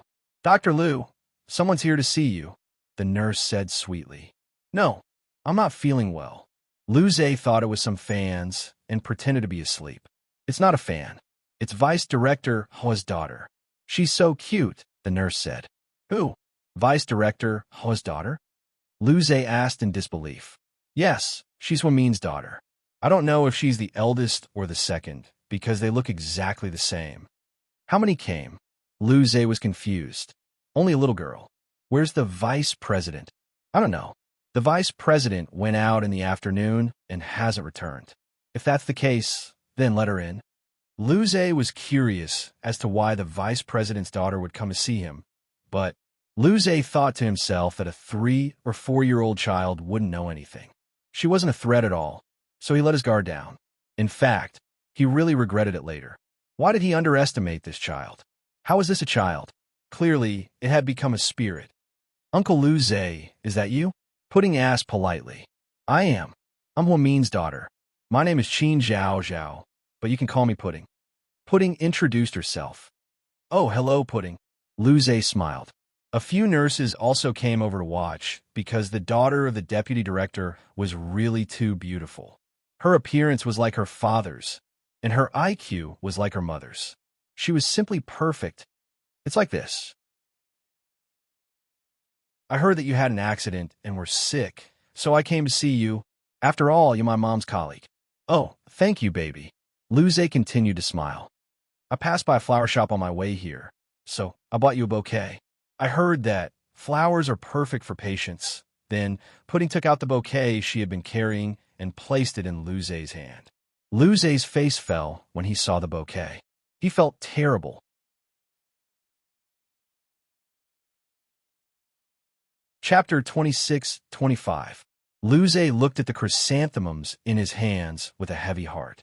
But before he could say anything, Pudding continued, "The girl who sold me the flowers said that white chrysanthemums symbolize purity. Uncle Lu Zhe, you're an angel in white, so of course you should be pure. It's just that white is too monotonous, so I added some money and asked the girl to add some yellow. What do you think? Do you like it?" Pudding looked at Lu Zhe innocently. Lu Zhe held the white and yellow chrysanthemums in his hands. He didn't know if he should get angry or not. It was an awkward situation. The few young nurses who were watching from behind also whispered to each other. The vice director's daughter gave Dr. Lu chrysanthemums. Isn't that for a dead person? Yeah, it looks scary, but she's still young, so Dr. Lu won't blame her. After all, she's still a kid, so she didn't do it on purpose. That's right, that's right. The little girl came to visit you with good intentions. Yeah, and Dr. Lu is a very easygoing person. He won't get angry over something like this. Lu Zhe didn't get angry anymore after hearing what the nurses said. He was in a difficult position, but his face was still pale. "Uncle Lu, what's wrong? You don't like it?" Pudding asked as she looked at Lu Zhe's pale face. "No, I like it very much." Lu Zhe forced a smile. His smile was uglier than his crying face. "As long as you like it, I'll give you more in the future." Pudding acted like she didn't lack money. Lu Zhe trembled in fear. No, don't give me more in the future. Uncle Lu, you're a man. You don't like flowers. Isn't it appropriate? Then I'll try to get you a more suitable gift next time, okay?" Pudding said. She was already imagining all kinds of urns in her head. It's okay, baby. You're too polite. I'm an elder, and I haven't given you any gifts. How could I accept yours? It's okay. You're my mommy's good friend. I heard that you always bring supper to my mommy. It's really hard on you. Although my daddy doesn't like other men getting close to my mommy, your courage is commendable. I still admire you for this. Luce licked his lips and was slightly startled. Why did he feel that there was something wrong with the kid's words today? However, he couldn't tell what was wrong. Could it be that he was thinking too much? Looking at the 3.5-year-old girl in front of him, her face was adorable and even her eyes were especially innocent. Luce felt that he was overthinking. What would such a young child know? Baby, your attitude towards me wasn't like this the other day. What's wrong with you today? Luce asked with a smile. She recalled the last time she delivered supper to Huamin. Coincidentally, she bumped into Qin Chu and his daughter. The attitude of those two little girls was not like this at that time. We had a misunderstanding last time. We thought you were trying to court my mommy, but then, Pudding paused on purpose. Then what? Luce was curious. Then, when we went home, my daddy scolded us. He said we shouldn't have been so rude to my mommy's colleagues. And my daddy said, Pudding began to sell her story again. What did your daddy say? Luce pointed at himself, even more curious.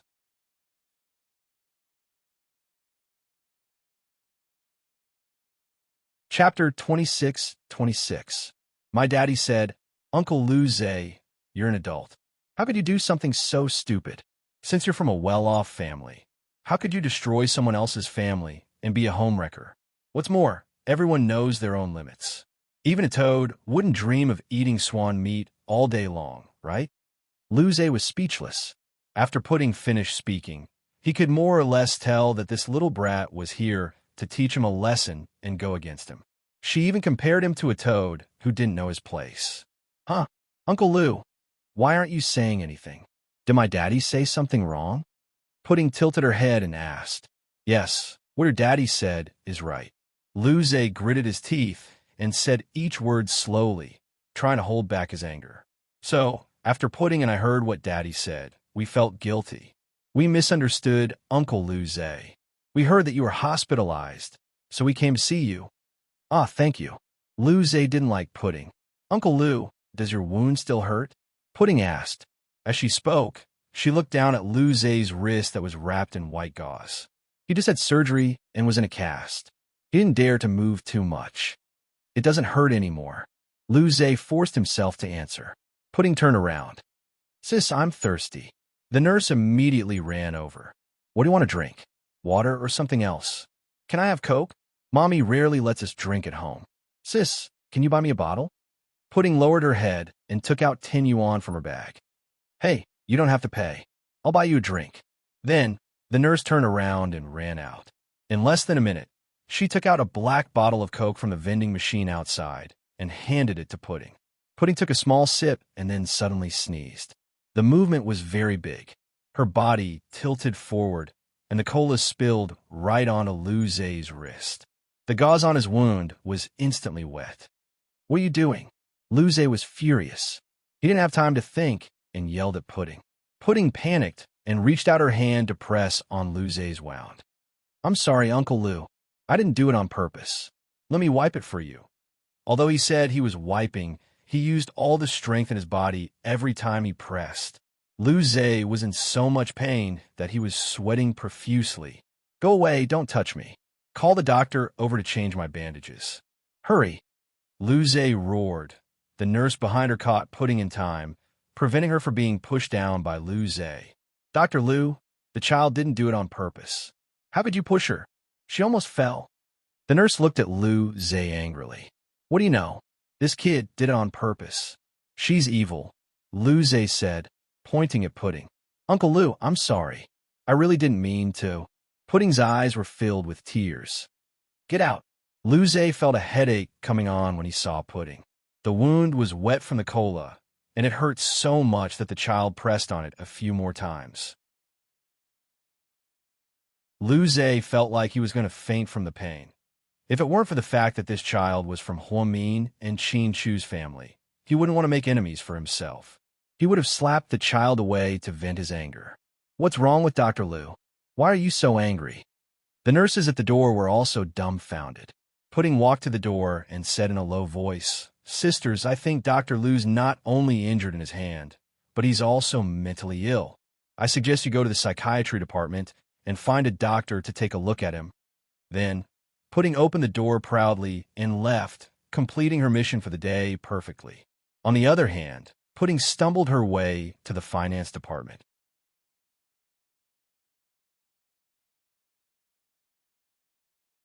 Chapter 26-27. Little girl, who are you looking for?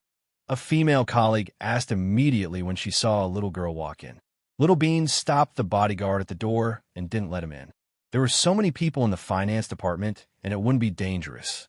That bitch Zhang Manlin wouldn't dare to do anything to her in public. Little Bean was about to speak when someone recognized her. "Huh, isn't this the daughter of our vice director?" "Yeah, you look a lot like the picture. Are you the boss or the second boss?" Someone asked. "I am." Before Little Bean could say anything, a group of old women surrounded her. Usually, these women in the office were bored out of their minds. It was rare for them to see something interesting, especially a girl like Little Bean who looked like a doll. "Don't talk. Come and take a picture with us." "Oh my God, this girl is so pretty. Our vice director is so handsome," someone exclaimed. "It's because the vice director's husband is so handsome. President Qin is so much better than those male celebrities." Hey, who do you think I am? I don't want to take pictures. I'm here to find someone, okay?" Little Bean couldn't take it anymore. These people were simply treating her like a human meat prop. Okay? They really thought she was easy to bully. "You're the boss, right?" "Huh. I heard that the boss has a vicious mouth." A female colleague continued to gossip. She was also teasing her. Little Bean glanced at the woman and replied, "If my sister heard this, you'd be dead." "Your sister? Haha, so you're Little Bean?" The woman laughed in surprise. Then, the women continued to take pictures of Little Bean with their phones. She regretted not telling her sister that she was going to deal with Lu Zhe and let her come here. A place with so many women was scary. Especially these gossipy old women. They were even scarier. Finally, Little Bean decided to change her strategy. She coughed and said loudly, "Hello, aunties. I'm here to find an auntie named Zhang Manlin." "You're looking for Lin Lin?" someone asked. "Yes, Zhang Manlin," Little Bean emphasized. Lin Lin went upstairs to deliver a report. "She'll be back soon. Have a seat first." "Thank you, auntie." Little Bean politely thanked the woman who carried her to the chair. "Did you come with your mommy, Little Bean?" "No, my mommy doesn't know I'm here." Then how did you get here?" Everyone was curious. "Oh, my sister and I are here to visit a patient. I heard that there's an Annie named Zhang Manlin here who looks like my mommy, so I came here out of curiosity." "Do they really look alike?" she asked innocently. "Yeah, you'll know when you see her. She does look like her." As soon as the woman finished speaking, Zhang Manlin pushed the door open and walked in. "Lin Lin, you're back just in time. There's a kid who wants to see you." A woman patted Zhang Manlin's shoulder and reminded her. "Boo." Her attitude was a little arrogant, even a little disdainful. "It's me." Little Bean jumped down from the chair. "Who are you?" Zhang Manlin had seen pictures of the twins before, but she couldn't remember them.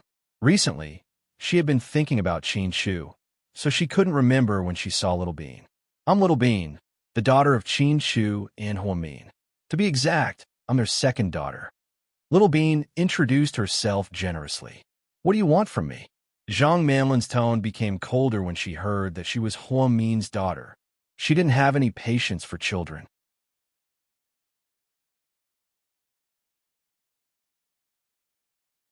Chapter 26-28. "If that's the case, then I'll get straight to the point. I heard you look like my mommy, so I came to see you." Little Bean looked at her with hostility. "Haha, you sure are curious." Zhang Manlin sneered. "Lin Lin, play with Little Bean for a bit." "Haha, we're busy." The older women didn't know what was going on, so they left Little Bean to Zhang Manlin. "Hello, Aunt Zhang Manlin. What did you call me?" "Oh no, I should say hello, Zhang Manlin's period. I'm so happy to see you today. By the way, Mommy always taught us that we can't visit people empty-handed." I thought about it and thought that it would be better to buy some flowers because I think the aura of these flowers matches your aura. Then, Little Bean reached into her pocket and took out the flowers she got from her sister. My aura? Zhang Manlin crossed her arms in front of her chest and looked arrogant. In fact, she wasn't like this before. But later, Huasiqian told her to imitate Huamin, and one of the reasons was that Huamin was very arrogant. So, Zhang Manlin gradually got used to it. But what she didn't know was that Huamin's arrogance was mighty and domineering, which made people happy. Her arrogance, on the other hand, was purely the kind of arrogance that got slapped in the face. They weren't even on the same level. At this moment, it wasn't an exaggeration to say that she was imitating Huamian. I think your aura is enough to support a brothel. Little Bean finished her sentence. The older women around them almost burst out laughing. Zhang Manlin's expression changed drastically. Is that what your mommy taught you? Oh, no, my bad. Ha! I mean, even a brothel can't show off your perfect aura, Zhang Manlin. She was smarter than Lu Zhe. She could tell at first glance that this kid was not here to show goodwill. He was definitely here to cause trouble, just as she had expected. Ha, Little Bean, you're so funny.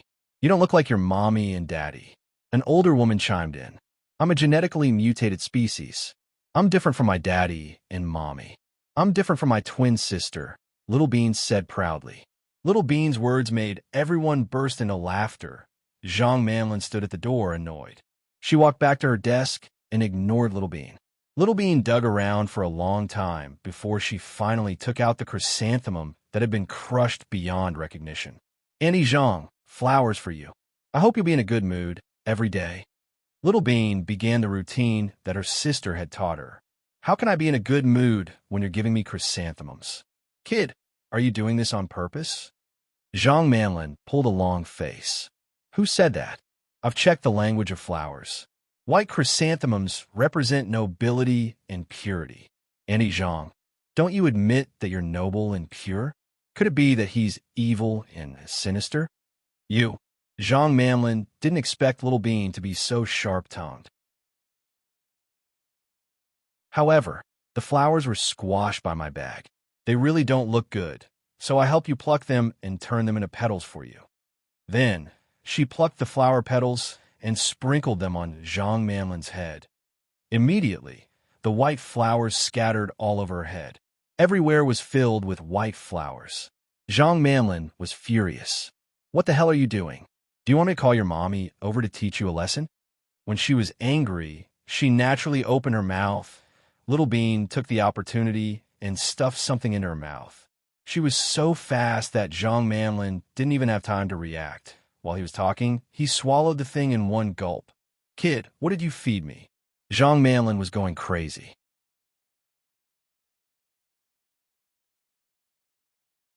Chapter 26-29. Little Bean reached into her pocket and took out a white, fleshy worm. Everyone's expression changed. She said slowly, Oh no, I think I took the wrong one. I was going to give you the mealworm. I heard that it's very nutritious and it will gradually become protein. It will make you more beautiful, Annie Zhang. But I was anxious and wanted to give you a surprise, so I took the wrong one. So what did you give me? Zhang Manlin roared. I think it's a one-horned worm that I caught in the grape trellis in the back garden this morning. They're all about the same size, and they're all fleshy. So maybe it's... I'm so sorry, Annie Zhang. But don't worry, I did a background check, and it's not poisonous. You'll be fine. After Little Bean finished speaking, Zhang Manlin opened the door and ran to the bathroom as fast as she could. She vomited until she was dizzy. All the women in the office were dumbfounded. Some of them even had goosebumps. They thought Little Bean was just joking and didn't expect her to go so far. Little Bean, how can you treat Annie Zhang like that? A woman tried to persuade her. I'm being too nice to her. She's just a bitch who used plastic surgery to look like my mommy and try to seduce my daddy. Does she expect me to treat her like a good person? Little Bean decided not to pretend anymore and directly exposed the truth. Everyone fell silent when they realized what was going on. Zhang Manlin won't last long, and she won't have a good ending. You guys don't be too nice to her.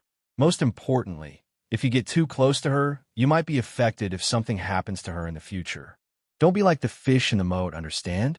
Little Bean looked around. Then, Little Bean took a tissue from Zhang Manlin's desk, wiped her hands, and turned to leave. But after a few steps, she suddenly thought of something. She reached into her bag, took out a small thing, and placed it on Zhang Manlin's chair. Then, she took her cushion and covered the little thing. Everyone saw what Little Bean had done. I don't want anyone to tell her about this, or else. It's easy for my mommy to fire someone from the finance department. I know you're wondering why I'm so vicious at such a young age, but it's okay. My sister and I were born different from other people, and will be different in the future. As long as we know what we're doing, thank you for your cooperation. Then, Little Bean opened the door and walked out of the finance department. Oh my God, she's only 3 years old. That's scary, a female colleague exclaimed. I've heard before that the daughter of the vice principal is heaven-defying. It seems that it wasn't an exaggeration. She seems to have the logical thinking of the Lord. No, the Lord might not be that powerful. A few people were whispering to each other. Little Bean may be young, but what she said makes sense. Let's stay away from Zhang Manlin. I think that woman is bad luck. Zhang Manlin vomited for a long time. She was so worried that she even went to the cardiology department to get an x-ray. He wanted to see if there would be any problems. In the end, everything was normal. However, when he thought about eating worms, he felt disgusted. She stormed back to the office, determined to get even with the little kid. Where is she? Zhang Manlin asked. Little Bean already left, someone answered weakly. Left? Umph. I won't let this go. Then, Zhang Manlin sat down on her chair.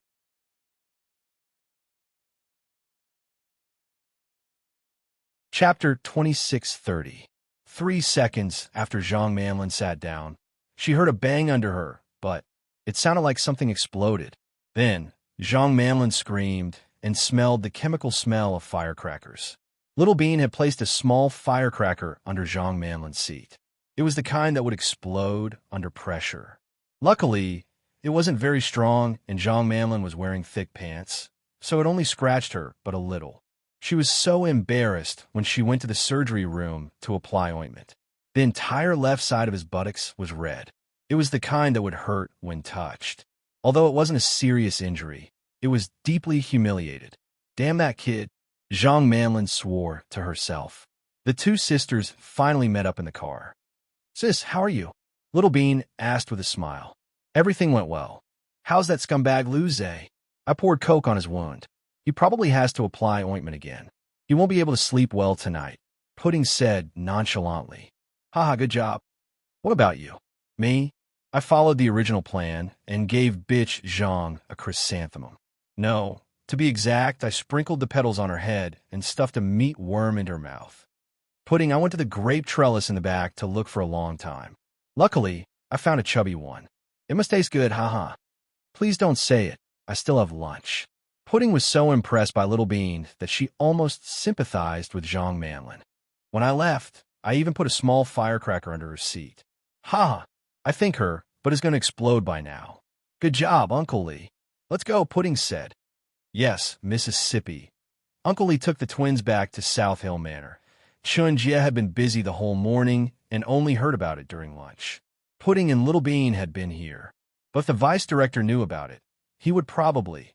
After Huamin left the bureau, he didn't go home. Instead, he went to find Wei Liao, Tang Chuan, and Jiang Xiaowei. Qi Ning arrived at noon. The 5 of them ate together and discussed how to help Su Yu. I'm collecting evidence now. Wei Liao, the media, don't worry. Leave it to me. I'll buy the internet water army and suppress the public opinion. Wei Liao nodded. What can I do? Tang Chuan was anxious. Tang Chuan, if you have the time, you should investigate Lu Zhe's background. Huamin said. Didn't Lord Su investigate Lu Zhe's background? No problem. I'm afraid they won't be able to find anything. Tang Chuan was stunned. I don't want you to just investigate Lu Zhe. You should find out who he's been in close contact with over the years, especially women. I don't believe that he hasn't been in a relationship at his age. He doesn't look gay. You have a lot of connections and friends in the circle. Maybe you can find something. Oh, I understand. Okay, leave it to me. Tang Chuan nodded. At the same time, he admired Hua Min's wisdom. "Mian, how can I help?" Jiang Xiaowei asked. "Xiaowei, there's been a lot going on at home lately. Mr. Qin and I, well, it's a long story. We don't want the kids to see us fight at home. Can you take this weekend off and take care of Pudding and Little Bean for me? I want to focus on Lord Su." "That's easy. I'll pick them up after work on Friday." "Okay." After lunch, Huamin was driving home when he received a call. He looked down and saw that it was Hua Xiqian's number. "What are you up to now?" Huamin asked him directly.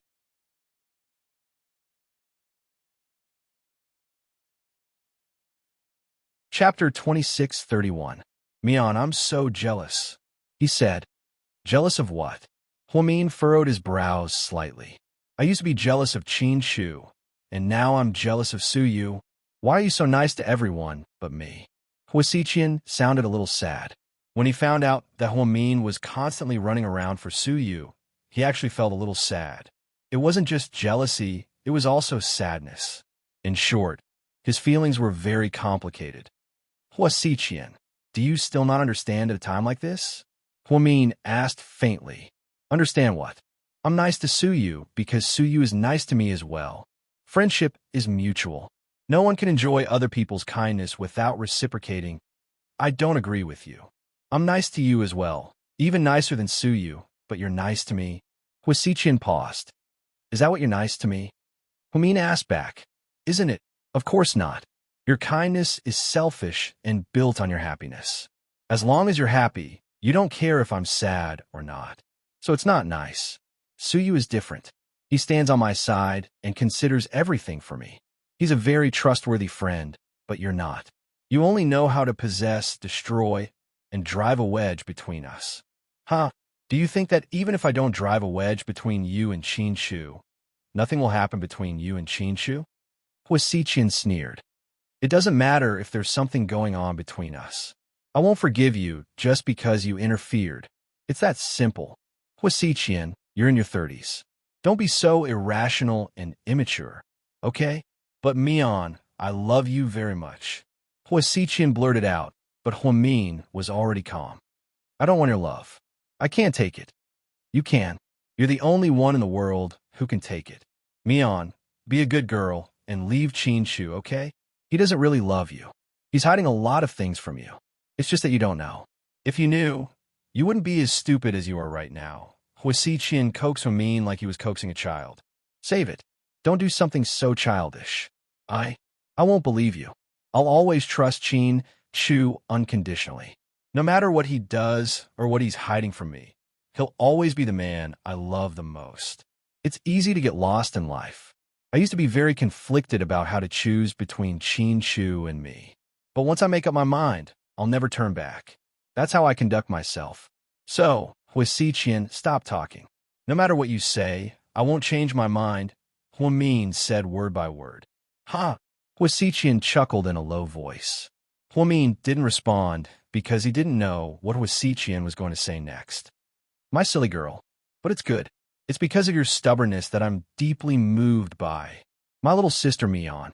Without you, I think my life would be very boring. So, no matter what, I'll do my best and find a way to be with you." Hua Xiqian had made up his mind. "Then bring it on.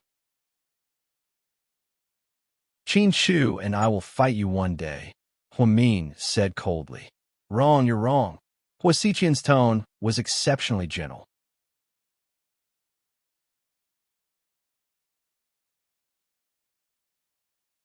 Chapter 2632.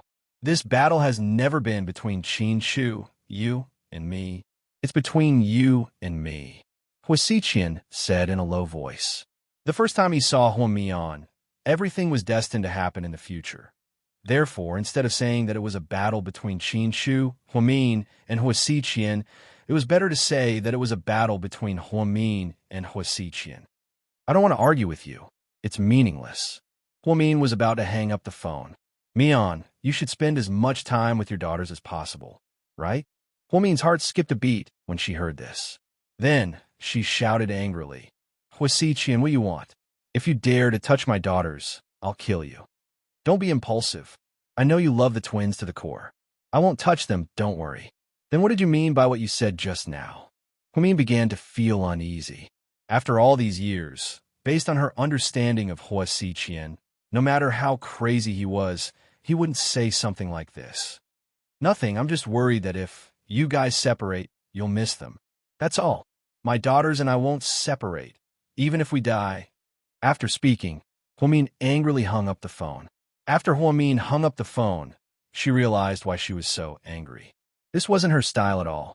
Ever since she was pregnant with Air Bao, she had become very emotional.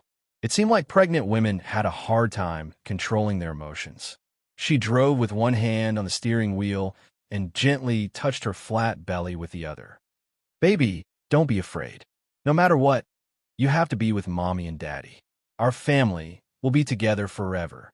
Although Huamin said this, she had a feeling that something big was going to happen. She had a nagging feeling that something big was about to happen. Her heart was hanging in suspense, especially after hearing what Hua Xiqian had just said. She was even more flustered. Just as she was about to call Mr. Qin, she remembered that they were still in the middle of a Cold War, and the car might have been bugged. Therefore, he put down his phone and drove straight to South Hill Manor. Mommy, you're back. Little Bean ran over and took the initiative to bring her mother a new pair of slippers. MHM, were you good today?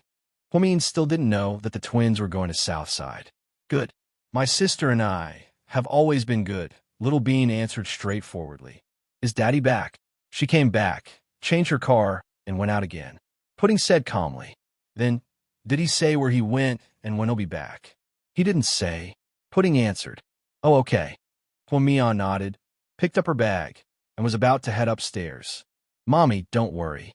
That woman Zhang Manlin won't dare to show off anymore. I already taught her a lesson for you, Little Bean said quickly. What? Huamian stopped in her tracks and turned to look at her daughter. Pudding's heart skipped a beat. She immediately picked up the book in her hand and covered her face with it. It didn't matter if Little Bean was quick with her words. She probably would have tricked her as well. Nothing. Little Bean just realized that her sister had told her not to tell Mommy. With Mommy's strict morals, she might get beaten up.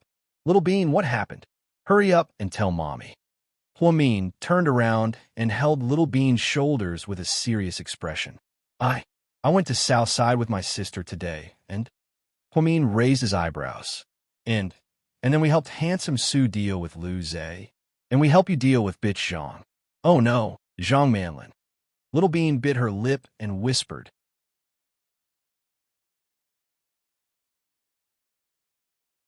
Chapter 26:33. What did you two do? Huamin was a bit angry. She had always known that her two daughters liked to fool around, so she really didn't know what kind of trouble they were up to this time. After all, Southside was a hospital, a solemn place. Her daughters. Sigh. Huamin didn't dare to think further. Mommy, don't be angry. I'll tell you everything. Seeing her mommy's angry expression, Little Bean was scared and regretted her big mouth. Thus, under her mother's serious gaze, she recounted everything that had happened word by word. After she finished, Huamin didn't say anything. She just looked at Little Bean and then at Pudding. Mommy, I was wrong. You can hit me. Little Bean lowered her head. At this time, Pudding got up from the sofa and walked to Little Bean. She looked at her mommy and said, Mommy, this was my idea. Little Bean was dragged in by me. It really has nothing to do with her. Don't hit her. If you want to hit me. Wow, we have a new hero in our family. You're so loyal. Huamin calmly glanced at Pudding. No. Mommy, don't hit my sister. She's not as fat as me. I have more meat and can take a beating. Ha ha ha. Little Bean laughed and eased the atmosphere. Pudding, why did you do that? Huamin asked Pudding's opinion as if he was talking to an adult. Little Bean and I only taught them a lesson. We didn't do anything bad.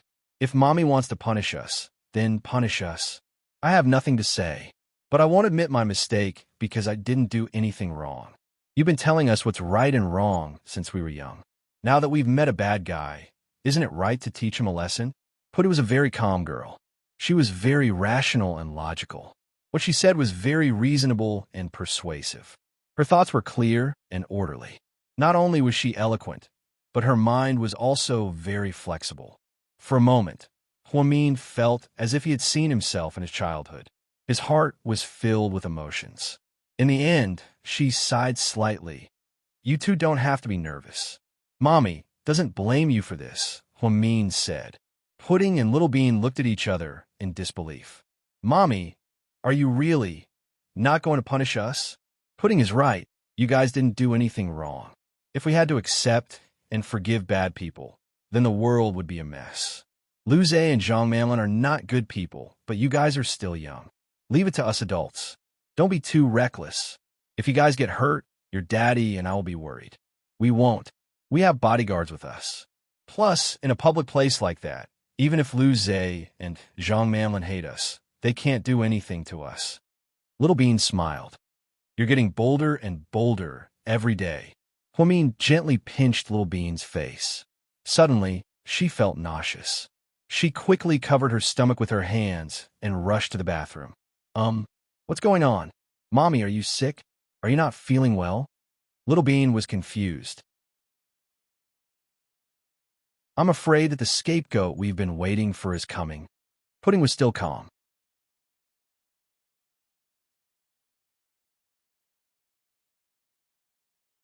Chapter 2634. Really?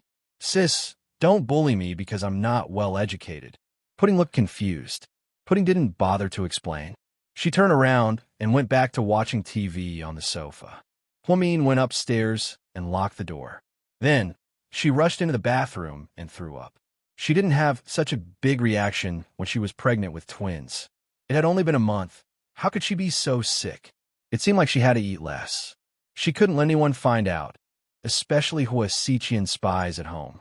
Mommy will protect you. Huamian leaned against the side of the bathtub, feeling weak from all the vomiting. Inside a Western restaurant. What is it? Qin Chu glanced at Zhang Manlin's face coldly. Didn't you ask me to think about what you said? President Qin, I've made up my mind. Zhang Manlin suddenly said. So, your decision is? Qin Chu narrowed his eyes. He didn't know what Zhang Manlin would choose. I've decided to side with you. Oh, not bad. You're not that stupid. Qin Chu seemed to have expected this. But, President Qin, I have a condition. Zhang Manlin said hurriedly. You don't have the right to negotiate with me. Qin Chu refused directly, not giving her a chance to speak. I made such a big sacrifice. President Qin, how can you not give me anything in return? I risked my life. You should know what kind of person he is. If he finds out that I betrayed him, I won't have a good ending. How much did he promise you? I'll double it. Qin Chu looked down and played with his phone, ignoring Zhang Manlin. No, I don't want money. Then what do you want? Qin Chu asked. I want to be with you. Zhang Manlin bit her lips and said word by word. After Qin Chu heard this, he raised his head and a cold glint flashed across his eyes. With me, I don't want to be Lady Qin. I know that you and Huamin won't divorce so easily. After all, there's so many things involved, and there's also a child. So I think I can follow you without any official status, even if I could just go to your company and serve you tea and be an employee. I just want to be with you. Is that okay? Zhang Manlin, how dare you say that? Qin Chu was furious. If it wasn't for the fact that this woman still had some value, he would have shot her. I'm afraid that if I don't say it now, I won't have a chance in the future. So, what will happen if I don't agree? Qin Chu asked disdainfully.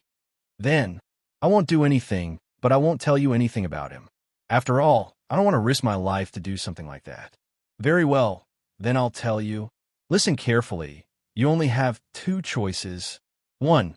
Stand on my side and you have no right to negotiate with me.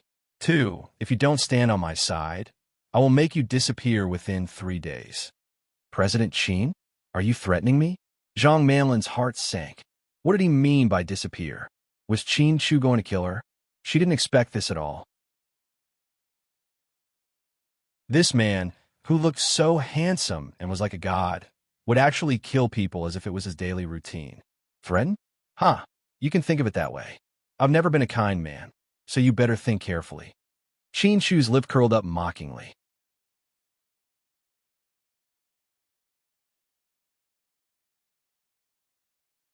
Chapter 2635. You Zhang Manlin didn't know how to react to Qin Chu's sudden change. So, you can make a choice now.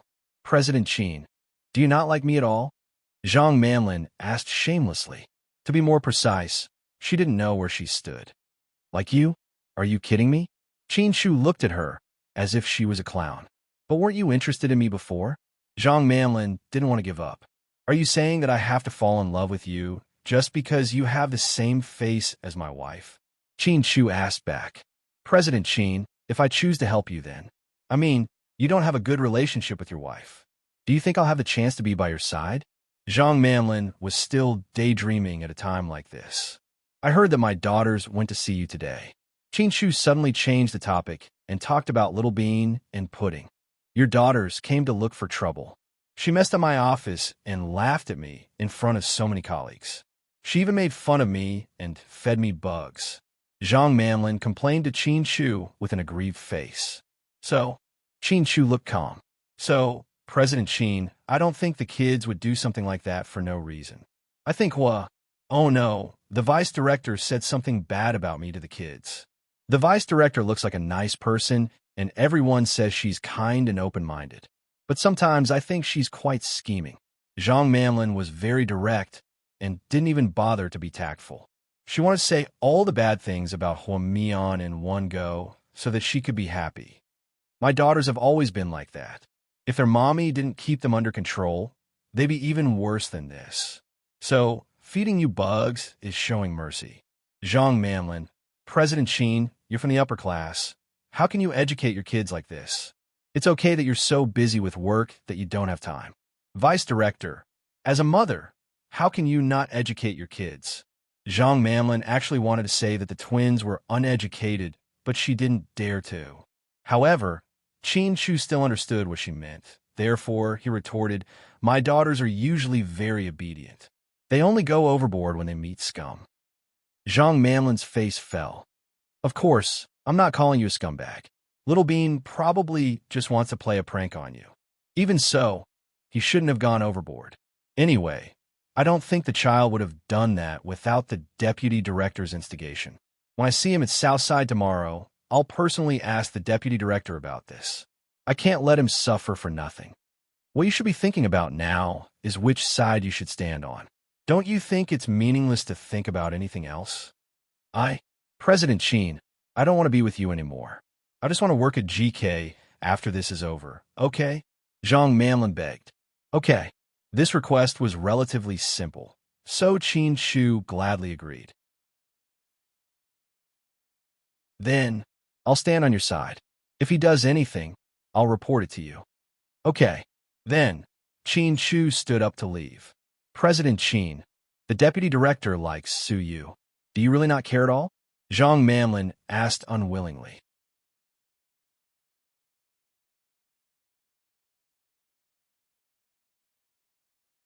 Chapter 2636. No matter who she likes, it has nothing to do with you. After Qin Chu said this coldly, he turned around and left. After Qin Chu left, Zhang Manlin took the bus home. After making sure no one was following her, she went to Huasi Qian. The Huamantian, Big Brother Qian, Zhang Manlin called out politely. Huasi Qian was standing at the bar, mixing drinks. He looked like he was in a good mood. Linlin, how did it go? I heard you saw Qin Chu today. Did you learn anything? Yes. Tell me about it. Huasi Qian turned around and handed a glass of mixed drink to Zhang Manlin. Zhang Manlin took it respectfully and held it in her hands. Then, she said softly, he asked me to make a choice today. He seemed to have seen through me. What did you say? Huasi Qian seemed to have expected everything. I followed your instructions and pretended to be conflicted for a while. I even proposed some conditions to him, but he didn't agree. Then, I said some nonsense and finally decided to stand on his side. I betrayed you and helped him pass on a message. Did he believe you? Huasi Qian licked his lips and asked. I'm not sure, but from his expression, I think he believed me. I made him feel that I liked him and wanted to be with him. Then, I told him that after everything was done, I would go to GK to work, Zhang Manlin explained. He agreed. Huasi Qian asked. Yeah, he agreed. Plus, Big Brother Qian, you know that I do like Qin Chu, so I'm not telling the truth. I think he believes me. Then next, before Huasiqian could finish his sentence, Zhang Manlin continued, Don't worry, big brother Qian. I know what to do next. I'll pretend to pass him the information from you. I'll pass him the real information a few times. Once he's convinced, we'll do something big. Then, he'll lose everything. But at that time, Qin Shu will know that you are a traitor. He won't let you go, let alone be with you. Huasiqian said calmly. That's okay. No matter how much I like Qin Shu, I have to find the right time. Plus, Brother Qian has given me so many things that I couldn't have in the past. I can't be judged as yours. Zhang Manlin expressed her determination once again. Okay, Lin Lin, I'm sure you won't disappoint me. Huasiqian seemed satisfied with Zhang Manlin's reaction. I won't. Very well, then you can go back. Big brother Qian, there's one more thing. What is it? After everything is done, you can leave with Huamin. Qin Shu will definitely lose. Can you leave the 2 kids to me? You want the twins? Huasiqian asked. Yeah, to be honest, these 2 kids really pissed me off. What do you plan to do with them? Huasiqian continued to ask calmly. I plan to sell them and send them to the mountains in the southwest. They'll never leave the mountains. Zhang Manlin said viciously. That's a good idea. We'll talk about it after everything is settled. Okay, then I'll go now, big brother Qian. Then, Zhang Manlin walked out of the room, happily. Boss, do you believe this woman? Are you sure she didn't betray you by Qin Shu? Qing was worried. Zhang Manlin wouldn't dare. She knows what kind of person I am. Huasiqian seemed very confident. Are you really going to give the kids to her? Miss Wu cares a lot about her kids. If she knew about this, I'm afraid she would. Qing thought that Zhang Manlin was too evil. She wanted to sell the twins to the mountains and ruin their lives.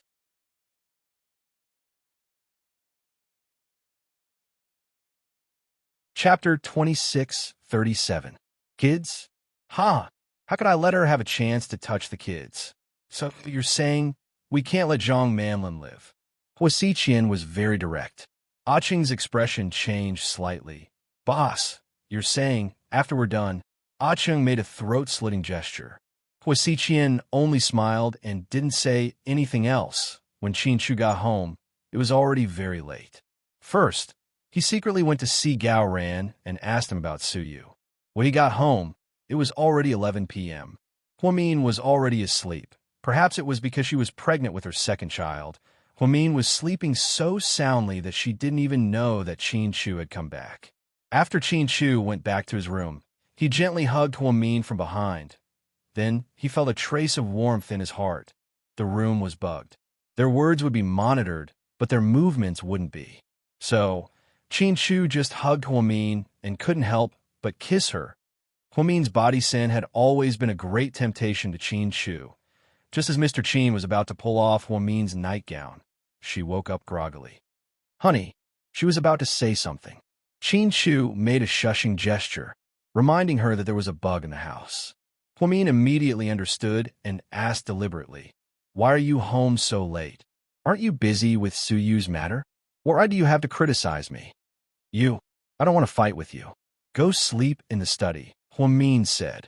Okay, if you want to sleep alone, then you can sleep in the bedroom.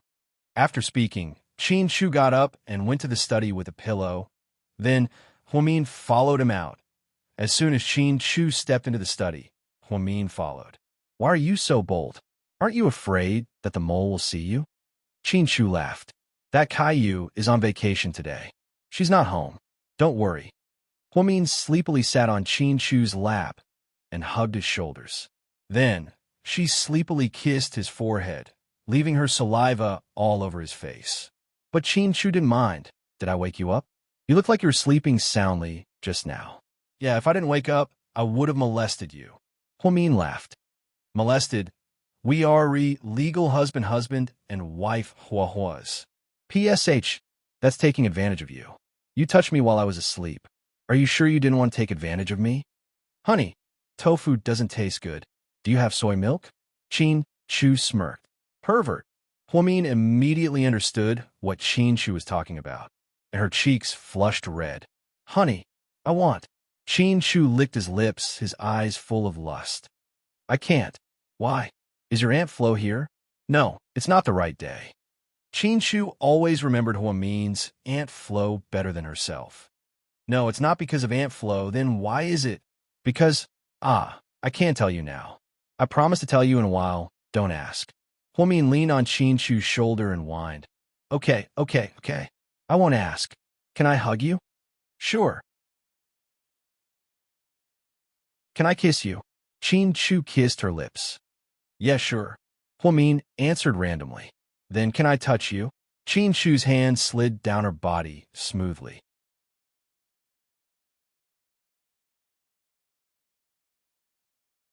Chapter 2638. No. Huamin reached out and slapped Shu's hand away. Sigh, what a tough life. I can't even touch my own wife. Just bear with it. This is a special time, Huamin explained. Shu thought that Huamin was referring to the recent infighting between him and Huasiqian, so he didn't take it to heart. All right, I told Zhang Manlin everything today, Shu suddenly said. What did she say? She said she's on my side. You believe her? Huamin asked. Of course not. I think she's just putting on an act for me. Actually, she'll still tell Huasiqian what I tell her. That's possible. She's pretending to betray you and giving you false information. That's it, Huamin analyzed. So, I'm going to use her to my advantage. Holy shit, that's deep. You two are playing a big game. Huasiqian first sent someone to get close to you, and then you pretended to betray her. She's actually still working for Huasiqian. She thinks you believe her, so she'll pass on information to Huasiqian. But when the information turns out to be false, Huasiqian will think that she's betrayed him and won't believe her anymore. In the end, this woman will become an abandoned chess piece. Thinking about it like that, she's actually quite pitiful. Huamin laughed. That's right. A person who got plastic surgery to look like you and disgusted herself by imitating your actions and habits. How could someone like that have a good ending? Whether or not Huasiqian kills her, I'm not going to let her live. After all, she's disgusted me for so long. Shu made up his mind. Hey, Zhang Manlin's still very young. Haven't you ever fallen for her? Huamin joked. Honey, don't joke around. I have a real one at home. Why would I want a fake one? That's an apt description. Huamin hugged Shu and laughed. Stop laughing. Let's talk about Suyu. Honey, I helped Suyu clear his name because of him. Huamin was anxious to explain. You don't have to say, I know. Honey, if I can't understand something like this, then I don't deserve to be by your side for so many years. Don't worry and go help Suyu. Leave this to me. Luze probably isn't one of Huasiqian's people. So, in order to avoid any more trouble, I suggest you investigate thoroughly this time and get rid of him completely. That's what I thought too. Suyu's situation isn't easy to deal with. I just saw Xiao Wei and Wei Liao tonight. Oh, right. Ning and Tang Chuan were there too. Everyone is trying to figure out a way. I saw Gao Ran today too, so you'll be fine. Luze's small matter won't affect him. It's just that it'll affect the Su family's reputation. Lord Su is getting old. I don't want him to continue worrying about Suyu. I need you to solve this as soon as possible. Okay, be careful. Shu kissed Huamin's forehead. I'm fine. You're the one in danger. I've been feeling anxious lately. I keep feeling like something is going to happen. Huamin put his hand over his heart and frowned slightly. Don't think too much. Huasiqian is no match for me. I didn't do anything to him before, not because I was afraid of him, but because I was worried about Ian. What about now? Ian won't leave him alone, right? Huamin was worried. We're not afraid now. Someone is helping us deal with Ian. Shu reached out and touched Huamin's face. Honey, are you talking about our Yin? Huamin's face was full of pride at the mention of Huamin.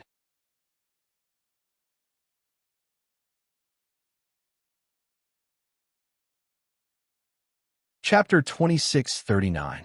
Yeah, my wife's family is all incredible. Shu pinched Huamin's nose lovingly. Speaking of Yin, I really miss her. She's a girl, but she's always going through storms and storms. It's like a dream for me to live that kind of life every day. Huamin sighed. Mian, everyone has their own way of life. There are a lot of things that we can't decide. Although Lu Yin looks like she's having a hard time, you're the only girl in the world who's doing so well. She's already at the peak of power. She has everything. She has everything. She has everything. She's a godlike existence. Have you heard from her recently? You know where she is, right? Huamin didn't often ask about these things, but she knew that Qin Shu and Xiao Fei kept in touch. During the 4 years in the States, Qin Shu seemed to have gotten to know a lot of people. Whether it was the mafia, the rich, or even some foreign political figures, he had gotten to know them all. Huamin felt like her husband's brain wasn't for nothing. Since he had gotten to know so many people, it meant that he would be able to use it in the future. She's been with Xiao Fei. Although Xiao Fei doesn't like to talk, he's very nice to Yan. Huamin carefully recalled the scene of his future brother-in-law by Lu Yan's side during the Spring Festival. Yeah, they're definitely going to get married in the future. Qin Shu didn't want Huamin to hold him back, so he didn't mention that Lu Yan was in Indonesia. Otherwise, Huamin wouldn't be able to sleep well. That's good. I really hope that in the future, when everything is resolved, I can reunite with Dad and Yin and live together. Isn't that a little too hard to realize? Huamin smiled bitterly after she finished speaking. Qin Shu hugged her and comforted her. Don't worry. As long as I'm alive, I'll do my best to help you realize your dream. Pooh, don't talk nonsense. What do you mean you'll live? You'll live until you're 100 years old. Huamin pinched Mr. Qin's face hard, as if blaming him for saying the wrong thing. She was no longer the Huamin of the past. She could not lose him again because she was no longer as strong as before. Okay, I promise you. Qin Shu smiled gently. Okay, I'm going back to my room. Honey, you're leaving just like that? Qin Shu was reluctant to leave. Even though our spies aren't here, we still have to be careful. After all, it's the final moment. We can't be careless, all right? Qin Shu also felt that what Huamin said made sense, so he let go of her. Huamin got up, opened the door, and walked out. From an outsider's perspective, the couple was still arguing. When Huamin walked out, he saw Qin Ning in her pajamas coming downstairs to make coffee. Sis-in-law. Ning Ning, you're still awake? Yeah, let's talk, sis-in-law. Qin Ning pouted. Okay, let's go downstairs. Huamin knew that there were listening devices in the bedroom, so he avoided the master bedroom and brought Qin Ning downstairs. Tell me, what's wrong? You look like you have a deep grudge. Did Tang Chuan get into a fight? Huamin guessed. No, that idiot wouldn't dare to mess with me. Is it because of your dad's attitude towards your marriage? Huamin asked again. Not really. Then, Huamin was confused. Sis-in-law, did you know that Tang Chuan had a girlfriend before? Qin Ning suddenly asked.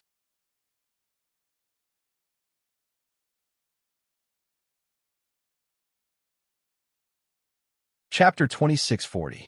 Yeah, your brother mentioned it to me. Yeah, that woman's name is Jining. Yeah, I heard she's a gold digger. She married Tang Chuan's third uncle, Huamin added. Yeah, and now they're divorced. Tang Chuan's third uncle is a pervert and a scumbag, and he found himself a young and beautiful woman born in the 90s, Qin Ning said. Could it be that Tang Chuan's ex-girlfriend came back for Tang Chuan? Huamin guessed. How should I put it? She didn't come back for him. At least he didn't add her on WeChat, and he didn't pick up her calls. But that woman keeps appearing around us, pretending to run into us. She's a scheming bitch. She's back in the city. Yeah, she came back after the divorce. She's been showing up from time to time, and I have a feeling she's up to no good. Qin Ning pursed her lips. What are you afraid of? Tang Chuan won't even talk to her. But she's the woman he used to love. Every time I think about it, I feel uncomfortable. Qin Ning pouted. TSK, TSK. Ning Ning, are you dumb? Everyone has a past. You can't expect him to have a blank past just because you've never been in a relationship. A man's past isn't that important because what you care about is his present and future. Otherwise, even if he doesn't have a past, you'll be upset if he cheats on you in the future.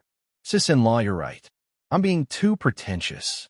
I'm just envious that you and my brother are childhood sweethearts. You've been each other's lovers since you were young, until now. Oh, it's not as perfect as people think. I dated someone in college, and I didn't know your brother would come back, so I wanted to find someone to marry. I know. That man studied medicine too. He was your classmate in medical school, right? Well, anyway, no one's life is perfect. Ning Ning, look at the sun and moon in the sky. When they're too full, they'll immediately disappear. So, don't be so calculative. You'll be happier. Sis-in-law, I'm fine with Tang Chuan, but what about you and my brother? Do you know that my brother has already booked tickets to send us back to the States? Pudding and Little Bean are coming with us. The child is leaving too? Huamin really didn't know about this, so he was slightly stunned. You don't know? Didn't Big Brother tell you? Qi Ning was surprised. No, maybe. He forgot, Huamin said in a low voice. Sister-in-law, are you really going to divorce my brother? Qi Ning grabbed Huamin's hand worriedly. Huamin wanted to tell her not to worry, but he wasn't sure if the living room was bugged or not. So, he gave a vague answer. Ning Ning, don't be so serious. We're not like you think. We'll talk about it. Sis-in-law, don't divorce him. Think about Little Bean and Pudding. They're still so young, and they're so pitiful without a mother or a father. I've seen a lot of single-parent kids in the States, and they're really extreme. Their childhood is really important. Really, it was obvious that Qi Ning was very worried about this. Your brother has his reasons for making this decision. It's good that you and your parents leave first. We'll deal with this, and you can come back later. Huamin calmly analyzed the situation and thought that it was a good thing for the parents and children to leave. At least she and Mr. Qin wouldn't be distracted. I don't want to leave. I want to stay. How about the bodyguards escort my uncle and the children back? I want to stay with you guys. Qi Ning seemed to have made up her mind.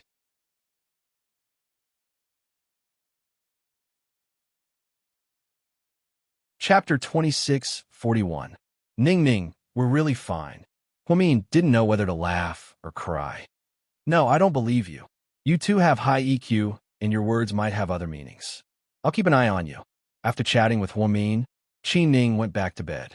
At the Huo mansion, boss, Qin Shu's parents and child are leaving. Should we? Ah Chung asked tentatively. They won't leave. Boss, are you sure? I'm sure. They won't leave. Ha! Qin Shu doesn't want to distract himself, so he made this decision. But it's not that simple. So, should we make the first move? Ah Ching thought his boss wanted them to capture Qin Shu's child and parents as a threat. However, Hui Xiqian waved his hand and said, we don't need to do it. Someone will help us. Could it be that Master Ian is coming? Ah Ching actually hated Ian very much. Ah Chang felt uncomfortable at the thought of him drinking human blood. He even felt a chill down his spine. To him, Ian wasn't a human. He was a complete demon. Ian doesn't need to come. Just watch. The show is about to start. Let's see how Qin Shu will fight us when he loses his child. Hui Xiqian's lips curved up slightly. The next morning, Huamin woke up early and went to South Side for a meeting. Then, he prepared to go out and continue his work on Suyu. However, he ran into Zhang Manlin at the door. What was even more infuriating was that they were the same clothes. Zhang Manlin not only liked to imitate Huamin's clothes, but she also practiced her every move and smile in front of the mirror for a long time. When people said that she looked like Huamin, she wouldn't even bother to deny it. In fact, this was a morbid lack of confidence. She envied Huamin and was even jealous of him. She wanted to be like Huamin, but didn't want to be a substitute. This was the biggest contradiction and irony. Huamin liked to wear a beige windbreaker. It was clean and neat. Underneath, he wore a white shirt with a bow. It was very ladylike and intellectual. Underneath, he wore a pair of light blue pencil pants and black heels. He looked elegant. Coincidentally, Zhang Manlin also bought the exact same outfit when she saw how good Huamian's outfit was. Thus, the two of them ended up wearing the same outfit in the South Side lobby without any warning. Huamian raised her head and looked at Zhang Manlin. She didn't say anything, but her eyes were cold. Vice Director, what a coincidence. You also like this brand? Zhang Manlin's tone was a little arrogant.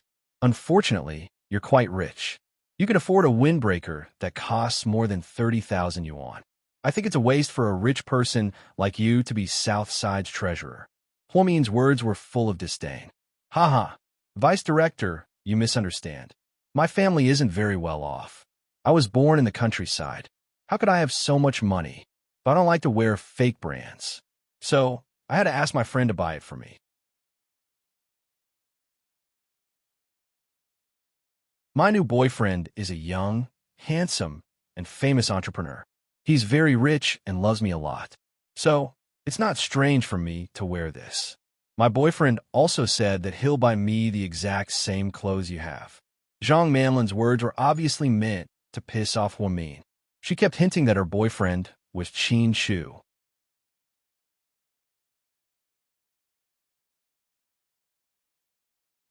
Chapter 2642. Before Huamin could say anything, the nurses behind them couldn't stand it anymore. Zhang Manlin is so shameless. I heard she's really flirty in private. She seduced the vice director's husband. Yeah, I heard about it too. She's not here to work. She's here to hook up with rich people. I heard she's surrounded by rich people. She has a lot of branded bags and perfumes. With her income, she can't afford them. I think Zhang Manlin is a professional homewrecker. The vice director's husband is so stupid. She's not even pretty. Why would he keep her? Yeah, there's so many actresses under Imperial Star. Every one of them is prettier than her. Why would he hook up with her? I don't get it. Please enlighten me. Are you guys stupid? Don't you see that Zhang Manlin looks like our vice director? I heard that the vice director's husband loves the vice director a lot. But the vice director is old and has a baby. Her figure is probably not good anymore. Zhang Manlin looks like the vice director when she was young. Of course, she couldn't resist the temptation. That's why you said Zhang Manlin was easy to get along with. I think she's a scheming bitch. Yeah, a homewrecker who breaks up other people's families is shameless. The vice director is so pitiful. She's such a strong career woman. I always thought she was living a happy life. What happy life? Didn't you see the recent reports? They said they're living separately. I think they're getting a divorce. Apparently, the vice director is with young Master Su. Isn't that great? Young Master Su has always liked our vice director. He's so infatuated with her. I think they're a good match. The nurses talked among themselves. Huamin stood there, not knowing whether to laugh or cry. Rumors really shouldn't be listened to. If this continued, people would probably say he was dead one day. Looking at the arrogant Zhang Manlin, Huamin didn't continue the topic of her boyfriend. Instead, he asked directly, "Are the bugs delicious?" Zhang Manlin's expression changed. "Don't worry, there are no pesticides in my vineyard. The bugs grow freely and are high in protein." Zhang Manlin gritted her teeth. She still felt nauseous thinking about how that little brat stuffed a bug into her mouth. Seeing the change in Zhang Manlin's expression, Huamin smiled proudly and continued. "By the way, I heard that you haven't been feeling well lately. You have a wound on your butt. If you're feeling unwell, you can apply for a vacation for me. Southside is very humane." After a beautiful counterattack, Huamin walked directly to his Porsche sports car, leaving the pale-faced Zhang Manlin behind. She really is from a third-rate medical school. Her daughter is uneducated, and she is even more uneducated, Zhang Manlin cursed. "What are you looking at? It's none of your business." Zhang Manlin looked up and scolded the nurses. No one wanted to stir up trouble, so they turned their heads and ignored her. As Zhang Manlin walked to the finance office, she swore to herself, "Huamin, watch how I steal your husband. You could be arrogant and pretentious in front of me, but in the end, I'll make you lose everything. Huasiqian will make you wish you were dead." On his way to the city, Huamin received a WeChat message from Chun Jia. "Sister Mian, I heard that bitch Zhang Manlin bullied you. I saw her at the cafeteria this afternoon. She won't let her get away with it." Chun Jia was furious when she heard what happened. Huamin smiled slightly, put on his headphones, and replied to Chun Jia with a voice message.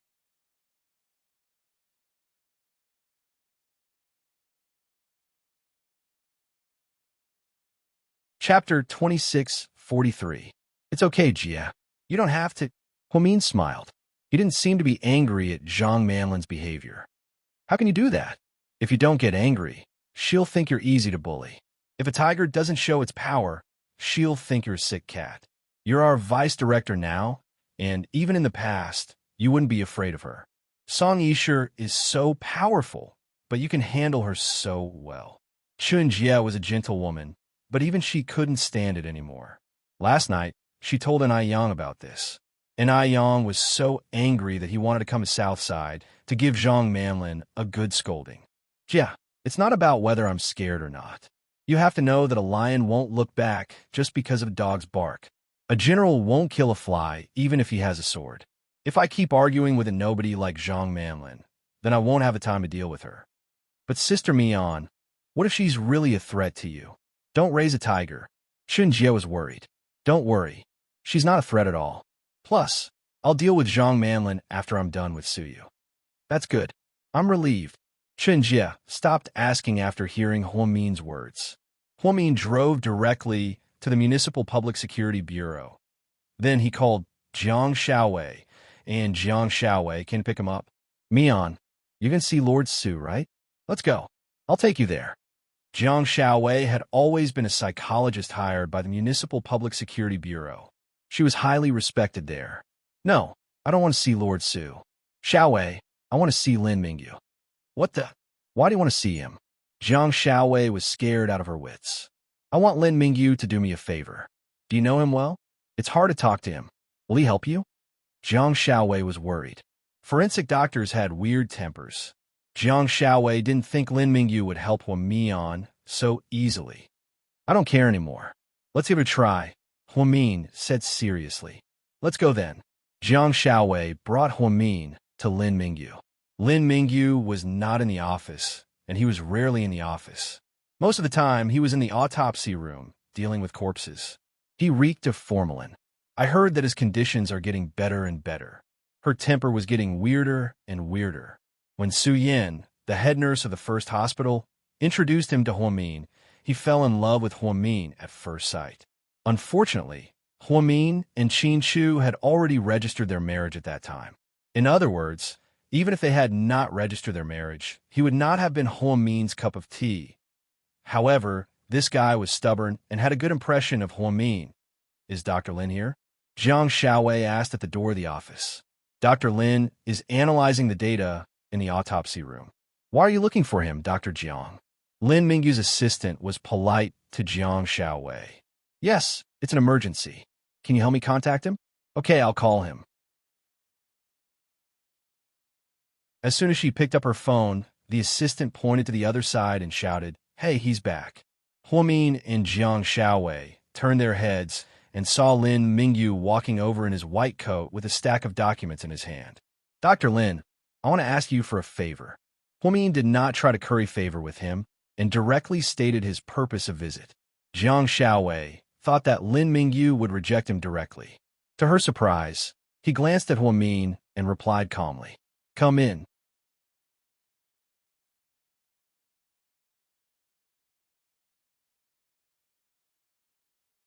Chapter 2644. Mian, you can go in now. When you're done, come to my office and we'll have lunch together. Okay. After Jiang Xiaowei left, Huomin and Lin Mingyu went into the office. The truth was, Huomin didn't want to talk to Lin Mingyu. Because of what happened 4 years ago, Huomin used Lin Mingyu. She obtained a lot of secrets about Song Yisher's corpse and cleared Mr. Qin's name in court. This matter, if it was anyone else, they would have an opinion about it. Huomin was even prepared for Lin Mingyu to scold her or drive her away when he saw her. However, none of that happened. Lin Mingyu even let her into his office. Have a seat. Okay. Huomin nodded and sat down. What do you want to drink? Water, thank you. In a place filled with formalin, she wasn't in the mood for tea or coffee. Lin Mingyu poured a glass of water for Huomin. Tell me, what can I do for you? Lin Mingyu went straight to the point. Dr. Lin, my friend, was wrongly accused and detained by the Municipal Public Security Bureau. He was charged with intentional assault, but he didn't do it. Your friend is Su Yu, right? Lin Mingyu glanced at her and asked. Huomin nodded. Su Yu's case was all over the city, so it wasn't strange for Lin Mingyu to know about it. Tell me the details and see what I can do. Then, Lin Mingyu took out a notepad and a black ballpoint pen, planning to write down some useful information. Huomin told Lin Mingyu the details that Su Yu told her. So what can I do? Lin Mingyu asked Huamin. I think. The wound on Lu Zhe's wrist wasn't caused by a fruit knife because Su Yu was sure he didn't do anything. When he went in, he saw the knife on the ground. Out of curiosity, he picked it up and left his fingerprints. But the Municipal Bureau is not that stupid. If it was not caused by a fruit knife, it would have been obvious, Lin Mingyu retorted. This is where Lu Zhe is smart. I have a bold guess, Huamin said seriously. What guess? I think Lu Zhe's wound was caused by another knife, but he is also a doctor. He knew that if he used a fruit knife to frame Su Yu, the evidence might be exposed, and the case might not be valid. So, it is very likely that he used the fruit knife that he prepared beforehand to deepen the wound. What you're saying is that in order to frame Su Yu, Lu Zhe used a fruit knife to cover up the original wound, so that the wound on the surface would appear as if it was caused by a fruit knife. Yes, Huomi nodded. Then this person is very smart and skilled at using a knife. Lin Mingyu was surprised. It is true that he is smart and skilled at using a knife. He is a doctor. Huomin insisted on his guess. Then this is interesting, so I want to help my friend clear his name. The first step is to start with this. What can I help you with? Just tell me. I want you to help me re-examine Lu Zhe's wound.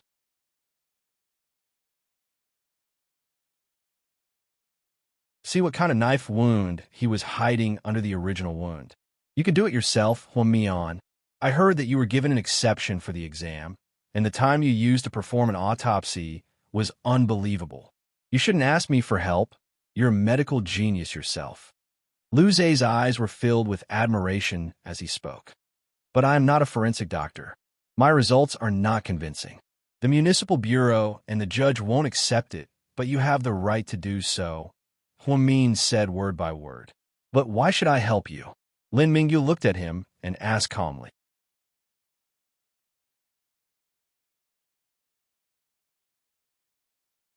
Chapter 26:45. For a fair and just result. For you, as a forensic doctor, for you to be responsible for your work, for you to not leave a single stain on your career, for you to stick to your morals and principles, for you to live up to your noble identity as a forensic doctor, Huamin said word by word. Okay, Huamin, you win. Lin Mingyu sighed slightly. He was completely convinced by Huamin. Huamin didn't say anything. Lin Mingyu said, I thought you'd throw a bunch of money at me with your current status. Do you need money? Huamin asked with a smile. Lin Mingyu smiled as well. Or you could bribe me with expensive gifts, or lure me with money. That won't work on you. Everyone knows that you're the most upright doctor in the Bureau. Otherwise, you wouldn't have become an elite at such a young age. I didn't think that the upright vice director who would flatter someone. Lin Mingyu smiled. I'm not flattering you. Everything I said is the truth. Okay, I thought I'd give you a hard time, but who knew that you'd shut me up? It seems like I'm no match for you. No wonder everyone says that the vice director of Southside is a woman with a high IQ. She's so smart that no one can be jealous of her. Only admiration and admiration. Okay, Dr. Lin, let's stop flattering each other. I really need your help this time. I can help you with this. Lin Mingyu agreed without hesitation. Thank you. Huamin was pleasantly surprised. He didn't think that Lin Mingyu would be so easily convinced. No, don't thank me yet. I know that I'll re-examine Lu Zhe's injuries for you. But if the results are out and there's no other wound hidden by the fruit knife, I'll still report it as it is. I won't change Su Yu's results just because he's your friend, Lin Mingyu said righteously. That's not a problem. I understand. It's how it should be. You trust Su Yu that much? Lin Mingyu looked at Huamin seriously. Yes, I believe him. He wouldn't do such a thing. I've known him for many years. I know my own friends. Su Yu is very lucky to have a friend like you. Lin Mingyu was a little envious. No, it's me. I'm very happy to have a friend like Su Yu. Huamin smiled faintly. His eyes were sincere from the bottom of his heart. At this moment, Lin Mingyu finally understood why everyone liked Huamin so much. If Su Yu heard what she said, he would be moved to death, right? I'm not a gossipy person, but I know that the two of you are talking about a divorce. So, Huamin smiled. So, if you help Su Yu clear his name now, someone might write a ridiculous story about it. It might not be good for your family. Do you know that? Also, as far as I know, even though the Su family can't interfere with Suyu's matters right now, he definitely won't go to jail. In other words, whether Suyu really did it or not, he won't really go to jail. So what's the point of trying so hard to clear Suyu's name? Even if it means divorcing your husband? After hearing this, Huamin looked at Lin Mingyu's face and said word by word, Huamin will never let my friend be set up for no reason and be accused of something he didn't do. No matter what I have to do, I won't let something like this happen. I won't let it happen. So, is it really worth it? Or do you actually like Suyu a little? Lin Mingyu asked uncertainly.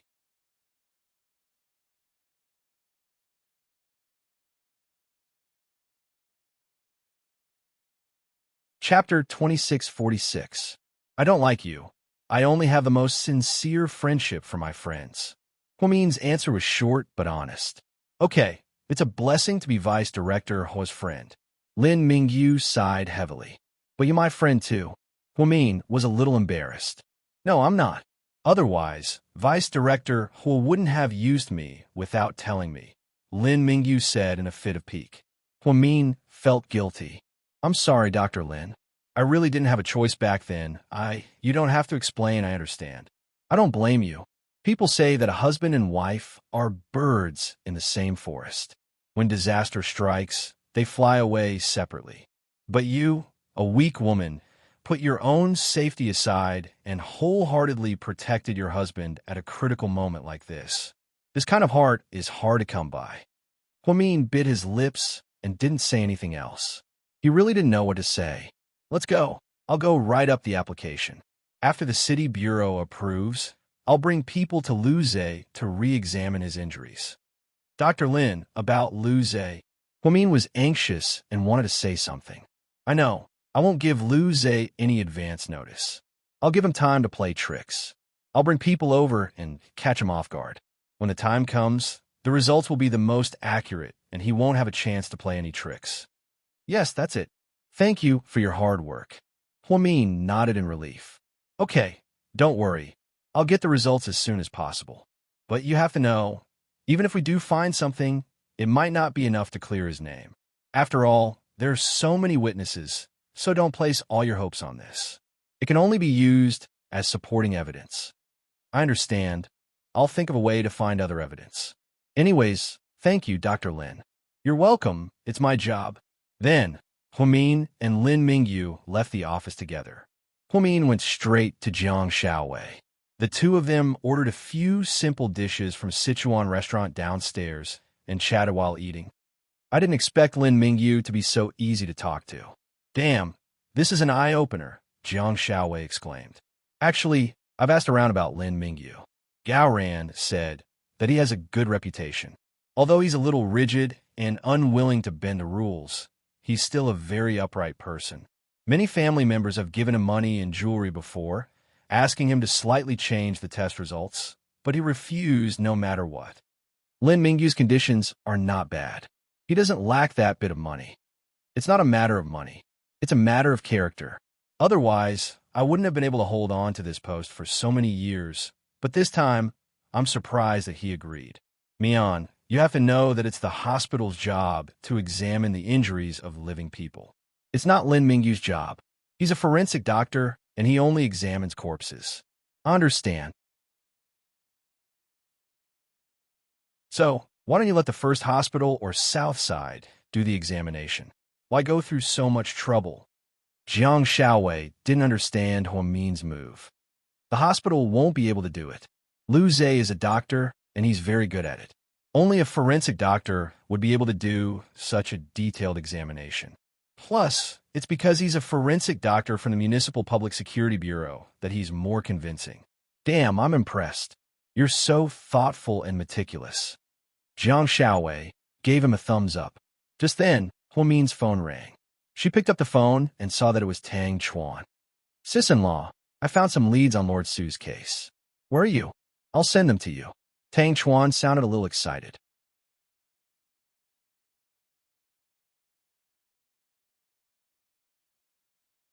Chapter 2647. Sure, I'm with Xiaowei. Just come to the Sichuan restaurant on the street behind the bureau. Okay, I'll be right there. Who is it? Jiang Xiaowei asked. Tang Chuan. He said he found some clues. That's good news. They didn't have to wait for long before Tang Chuan arrived in a high-profile Ferrari sports car. Oh, both sisters-in-law are here, huh? Cut the crap. Tell me, what did you find out? Jiang Xiaowei was also anxious. Tang Chuan looked at Huamin and said with admiration, Sister-in-law, you're right. I'm impressed by your intelligence. You asked me to ask around in the circle, and I really did find out. One of my friend's cousin used to hang out with Lu Zhe. Although Lu Zhe went abroad and his friend also studied abroad, they were in different countries, but they still followed each other on Facebook. He told me that Lu Zhe used to have a girlfriend from Sea City, and Lu Zhe would occasionally show off their relationship on Facebook. I don't know what happened, but Lu Zhe deleted all of the photos on Facebook, no matter if it was of that woman or Lu Zhe himself. He described the girl's appearance to me, and I hired a professional artist to draw her out. Guess who the girl is? Who? Jiang Xiaowei was curious. No matter who the girl is, she must have something to do with Su Yu. Lu Zhe is obviously here for revenge. Huamin analyzed. Damn, is it Jian Tong, that scheming bitch? Jiang Xiaowei guessed. Huamin shook his head decisively. No, Jian Tong only wanted to win Su Yu's heart. She wouldn't date someone like Lu Zhe. Plus, Jian Tong is a public figure. Lu Zhe wouldn't show off their relationship on Facebook, so this person can't be from the entertainment industry. Sister-in-law, you're so smart. You're indeed not from the entertainment industry. Tang Chuan continued to argue. Fuck, then just say it. Why are you being so secretive? Jiang Xiaowei hammered Tang Chuan's shoulder anxiously. There's no hurry. Let's test the intelligence of my sister-in-law, Huamin. Everyone says that she's extremely smart. Today, I want to broaden my horizons. Guess. If you guess correctly, I'll pay for today's meal. After that, Tang Chuan calmly picked up the glass of water. Because he was thirsty from talking, he drank a large glass of water. Judging from your tone, it's definitely not easy to guess. Aren't you making things difficult for Mian? Jiang Xiaowei chuckled. Huamin didn't smile. Instead, he was seriously thinking and analyzing. After about 10 seconds, Huamin slowly said, Before Lord Su was born, he was rumored to be a playboy. However, he never let a girl down or played with her feelings. However, there was one girl who was unlucky because of Su Yu. Who? Jiang Xiaowei was surprised. Zhao Qingya, Huamin slowly answered. Just as Tang Chuan was about to speak, Huamin continued, but Zhao Qingya was also a public figure under Imperial Star. She was very popular back in the day, just like Jian Tong. Tang Chuan also said that he wasn't from the entertainment industry. So I thought someone else. Zhao Qingya's younger sister. She blamed Su Yu for her sister's imprisonment and committed suicide to frame Su Yu. Oh my God, Mian.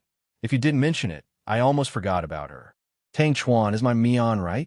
Jiang Xiaowei tilted her head and asked Tang Chuan.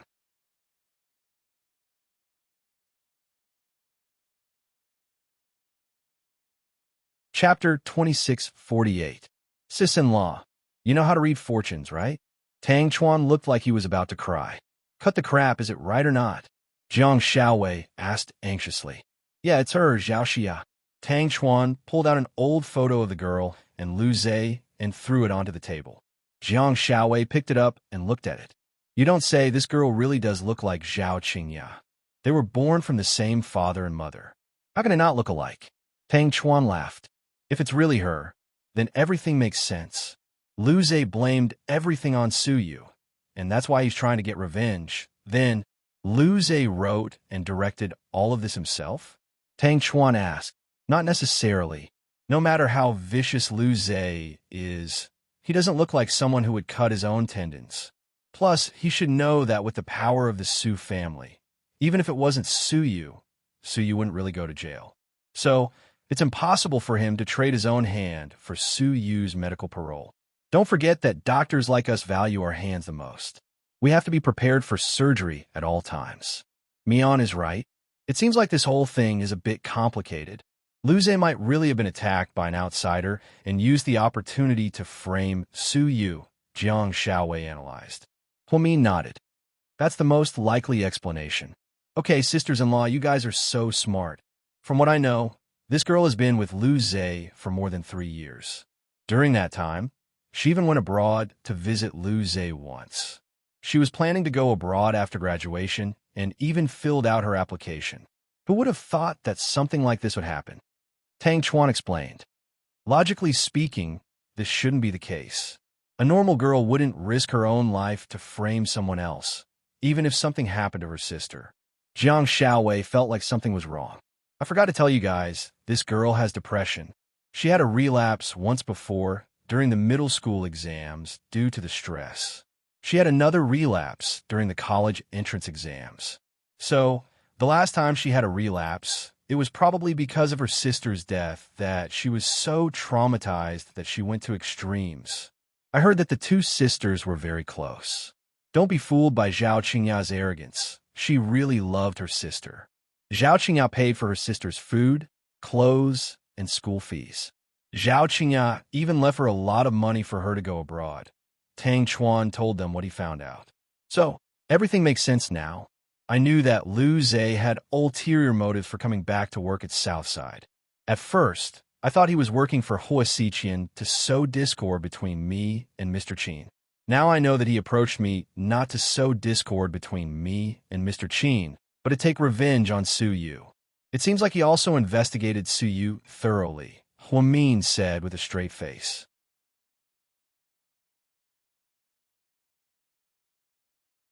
Yeah, our Lord Su was too careless this time. He was framed by an idiot. It's so frustrating. I really want to go to Southside and kill that bastard right now. Tang Chuan's face was filled with anger. That's enough. Don't cause more trouble. Now that Lu Zhe is in trouble and has applied for protection, no one can get close to him, let alone you. We should think of a way to clear Su Yu's name. Jiang Xiaowei picked up her glass and took a sip of water. Mian, do you have any good ideas? You're smart. We'll listen to you. Tang Chuan looked at Huamin.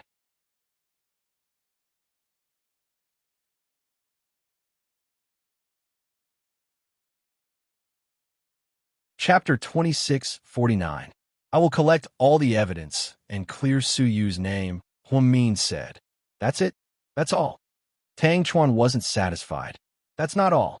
Anyways, all you need to do is collect the evidence for me. I know how to do it. Okay, we'll do as you say. After talking about Su Yu, Huamin, Jiang Xiaowei, and Tang Chuan continued to eat. Qi Ning originally planned to come with Su Yu, but she received a call from Qin Shu's parents, so she went back to pick up the twins and went to piano practice. So, she planned to find Tang Chuan after she was done with her work. While the twins were in the piano room, Qi Ning sat in the living room and waited. She took out her phone and started texting her friends in America to relieve her boredom. Suddenly, she heard a woman's laughter behind her. Miss Qin, what a coincidence. Qi Ning turned around, and when she saw the woman behind her, her face fell slightly. Ms. Jean, what a coincidence. It was Jeaning. She was as elegant as always, wearing a long cheongsam and styling her hair in the style of the Republic of China. She exuded the aura of a mature woman. Miss Qin, isn't Chuan with you? Is Chuan someone you can call? If I remember correctly, you're his third aunt, right? Qi Ning's expression was not pleasant. But I'm divorced from his third uncle. So what? Do you think you still have a chance? Are you trying to persuade me to back off? Qi Ning knew that Jean Ing wasn't a kind person. No, I actually want to say that you don't know Chuan. After all, I was with him for a long time. What he likes to eat, what he likes to play, what he likes to listen to, which country he likes, which team he likes, what sports he likes, I know everything. What about you? Do you know? Qi Ning suddenly realized that after being together for so long, Tang Chuan basically knew her preferences. However, it was true that she had never asked Tang Chuan, because when the two of them were together, Tang Chuan always followed her preferences. Tang Chuan would eat whatever she ate. Thinking of this, she felt guilty. She had indeed neglected him. I don't know. It seems your girlfriend isn't very reliable. No wonder. Mrs. Tang doesn't like you. Jining smiled contemptuously. You make it sound like Mrs. Tang likes you. The pot calling the kettle black, what's the point? Qi Ning retorted. Do you know what the Tang family is saying about you? Jining asked. Tell me about it. Qi Ning raised her chin arrogantly. The Tang family said that you're just an unruly rich girl who doesn't know how to do anything and that you're not suitable to be the daughter-in-law of the Tang family. Plus, Chuan's feelings for you are temporary, and he's just looking for a sense of novelty. The truth is, he's always liked mature and elegant women, not an immature girl like you. Even if he did marry you, it would be because your family has helped the Tang family. It's a business marriage.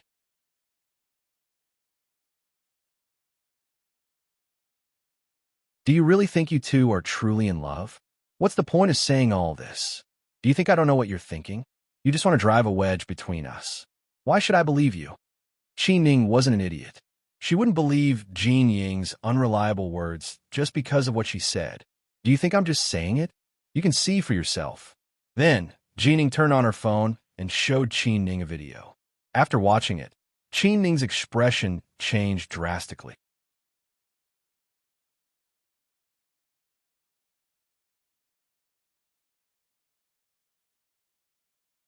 Chapter 2650. Jining had recorded a short video, and the person talking in it was Tang Chuan's mother. Although Qi Ning had never officially visited her, she knew what Tang Chuan's mother looked like. In the video, Tang Chuan's mother said loudly and disdainfully, "That little girl from the Qin family is shameless enough to throw herself at my son. Her father wants to give the company to my son, but unfortunately, my son has a backbone. The Tang family doesn't lack that little bit of pocket money. Who would want that? My son is still young and uncertain. He's just fooling around with that little girl for a while, and he won't get married. I've never liked the Qin family, especially that young president of GK. He's always so arrogant, as if they're the only rich family in the world. You guys, if there's a suitable girl with a clean background who's cultured and educated, introduce her to my son. She must be a virgin. I don't want my future daughter-in-law to be a bus driver. I don't want anyone to sleep with her, and I don't want my grandson to be born from a woman like that. Our family doesn't ask for a daughter-in-law to be super rich, even if she's not of the same social status. But I'm telling you, she must be filial to me and Tang Chuan. She must know how to take care of my son and be a good wife and mother." The video ended there, and Qi Ning's expression couldn't be described with the word ugly. "How is it, Miss Qin? Are you sad?" To tell you the truth, Tang Chuan's mother is very difficult to deal with. Even a rich girl who's better than you might not be able to catch her eye, let alone you. So, don't think that you're really Tang Chuan's fiancé. Thank you for your kindness, Ms. Jean. No matter what the Tang family thinks of me, as long as Tang Chuan treats me well and loves me, that's all that matters. Even if they want to use your marriage and your family background, you don't care? Jin Ying asked in disbelief. Yes, I don't care, as long as Tang Chuan is with me. It's better than someone like you who doesn't know how to cherish him and only comes back to him after losing him. Qi Ning refuted Jin Ying. Haha, I really have to admire Miss Qin's open-mindedness. Jin Ying laughed sarcastically. You probably haven't heard of story. Actually, marriages that are based on benefits will last longer. After all, a marriage of equal social status will help two people get along better. With your background, you should be very lucky to be able to marry his third uncle. It's impossible for you to marry Tang Chuan, but I can. Even if it's because of my family background, I'm willing, but you'll never be able to get it. That's it. Qi Ning's words infuriated Jin Ying. Well, in that case, I won't say more. Miss Qin, take care of yourself, hee hee. Jin Ying turned around and left. What a bitch. Qi Ning cursed as she looked at the woman's departing back. When the twins came out, they realized that their aunt was in a bad mood. What's going on? Why the long face? Did you break up? Little Bean teased. Little Bean, can't you say something more auspicious? Qi Ning didn't know whether to laugh or cry. Lucky? Okay, Annie, did you get pregnant out of wedlock? Little Bean continued to ask. Qi Ning almost choked on her own saliva when she heard this. Just then, her phone rang. She looked down and saw that it was Tang Chuan calling. But for some reason, Qin Ning didn't want to pick up. "Auntie, you have a phone call." Little Bean thought that Qin Ning didn't hear her and kindly reminded her.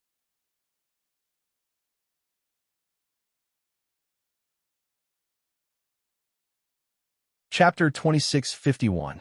"I heard it. You don't have to answer it," Qin Ning said angrily. "Ugh, it seems like you guys are really fighting." Pudding glanced at her aunt helplessly. She felt so tired every day.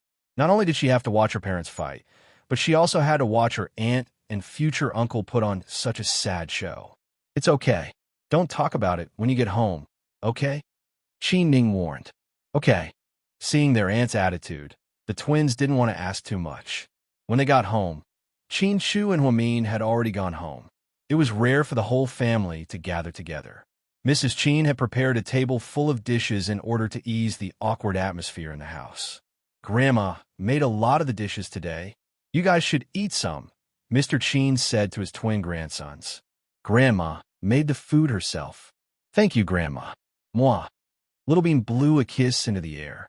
"You're good at making people happy." Mama Qin smiled. "Ning Ning, do you want to call your boyfriend and ask him to come over for dinner?"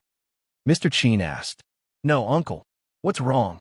Mr. Qin felt something was wrong and asked curiously. "Ning Ning, what's wrong?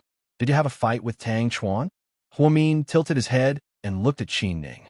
He saw Tang Chuan at noon and didn't think there was anything going on between them. "It's okay, sis-in-law. Let's not talk about it.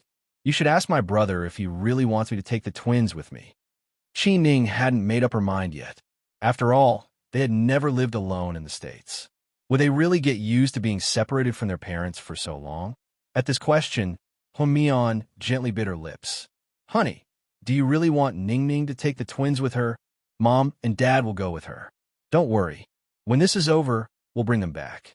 "But is it safe?" "I'm afraid." Huamin still felt uneasy. "It's safe. I've contacted Rick. His people will be waiting at the airport over there. There won't be any problems," Qin Shu said. But Huamin still felt that it was inappropriate. Before she could finish, Qin Shu interrupted her. "While the children are gone, let's calm down and think about our business. Chu Mian, you're both adults now, not kids anymore. Your mom and I don't want to talk too much about your relationship, but don't mess around. After all, you're parents now. Don't let outsiders laugh at you," Mr. Qin said seriously. Huamin nodded obediently. "You're right, Daddy. Let's treat this trip to America as a vacation and visit your second uncle. We can also persuade him to stop being so pretentious and agree to Ning Ning's marriage with that kid from the Tang family," Mr. Qin said. "Uncle, my matter is not urgent. You don't have to help me." Ever since she watched the video Jining gave her, Qin Ning had been in a bad mood. She vented all her anger on Tang Chuan. "Daddy, Mommy, but Sis and I don't want to go. We don't want to leave you," Little Bean said pitifully. "It won't be long. Be good. When things are done here, I'll bring you back. Okay?" Qin Chu coaxed his two daughters gently. Although Pudding was unwilling, she nodded calmly. "Okay, let's do that." After dinner, Qin Shu went to the study while Huamin took the twins to their room to read stories. After Qin Shu went in, he received a call from Rick. "Have you booked their trip? When will it be?" "I'll send someone to pick them up," Rick asked.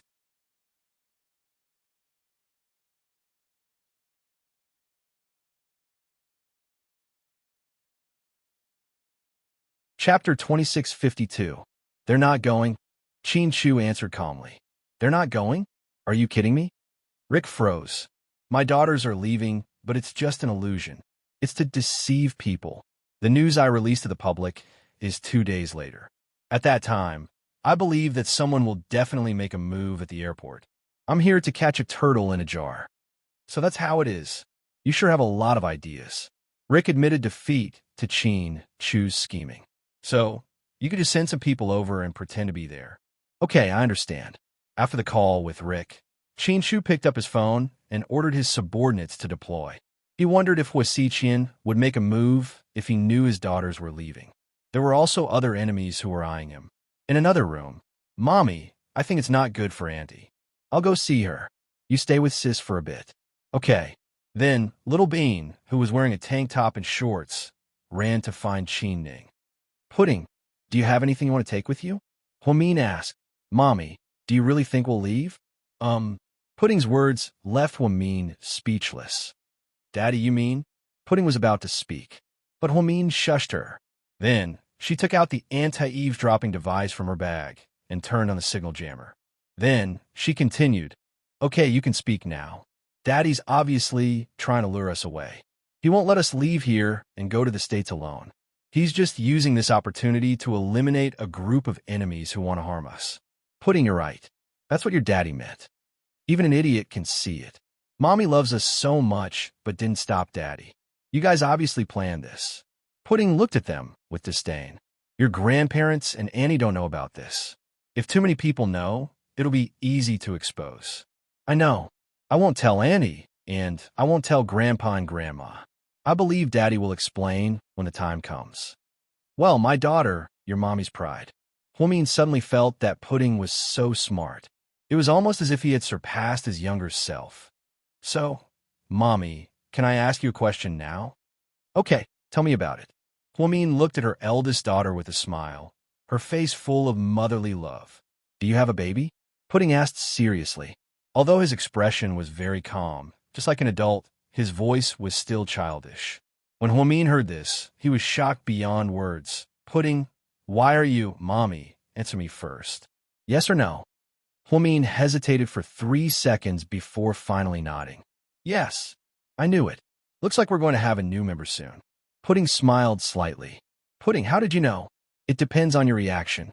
Mommy, you've always had a good appetite, but recently you've been vomiting a lot. Every time you sneak into the bathroom, you don't want anyone to see you. If you have a stomach flu, you'll prepare your own medicine.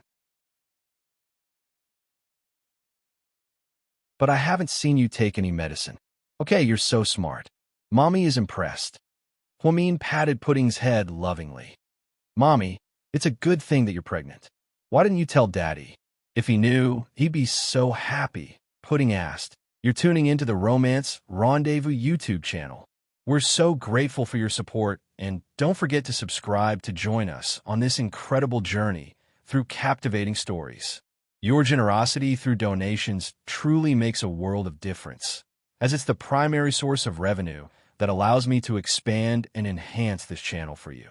Thank you from the bottom of my heart for being a part of this adventure.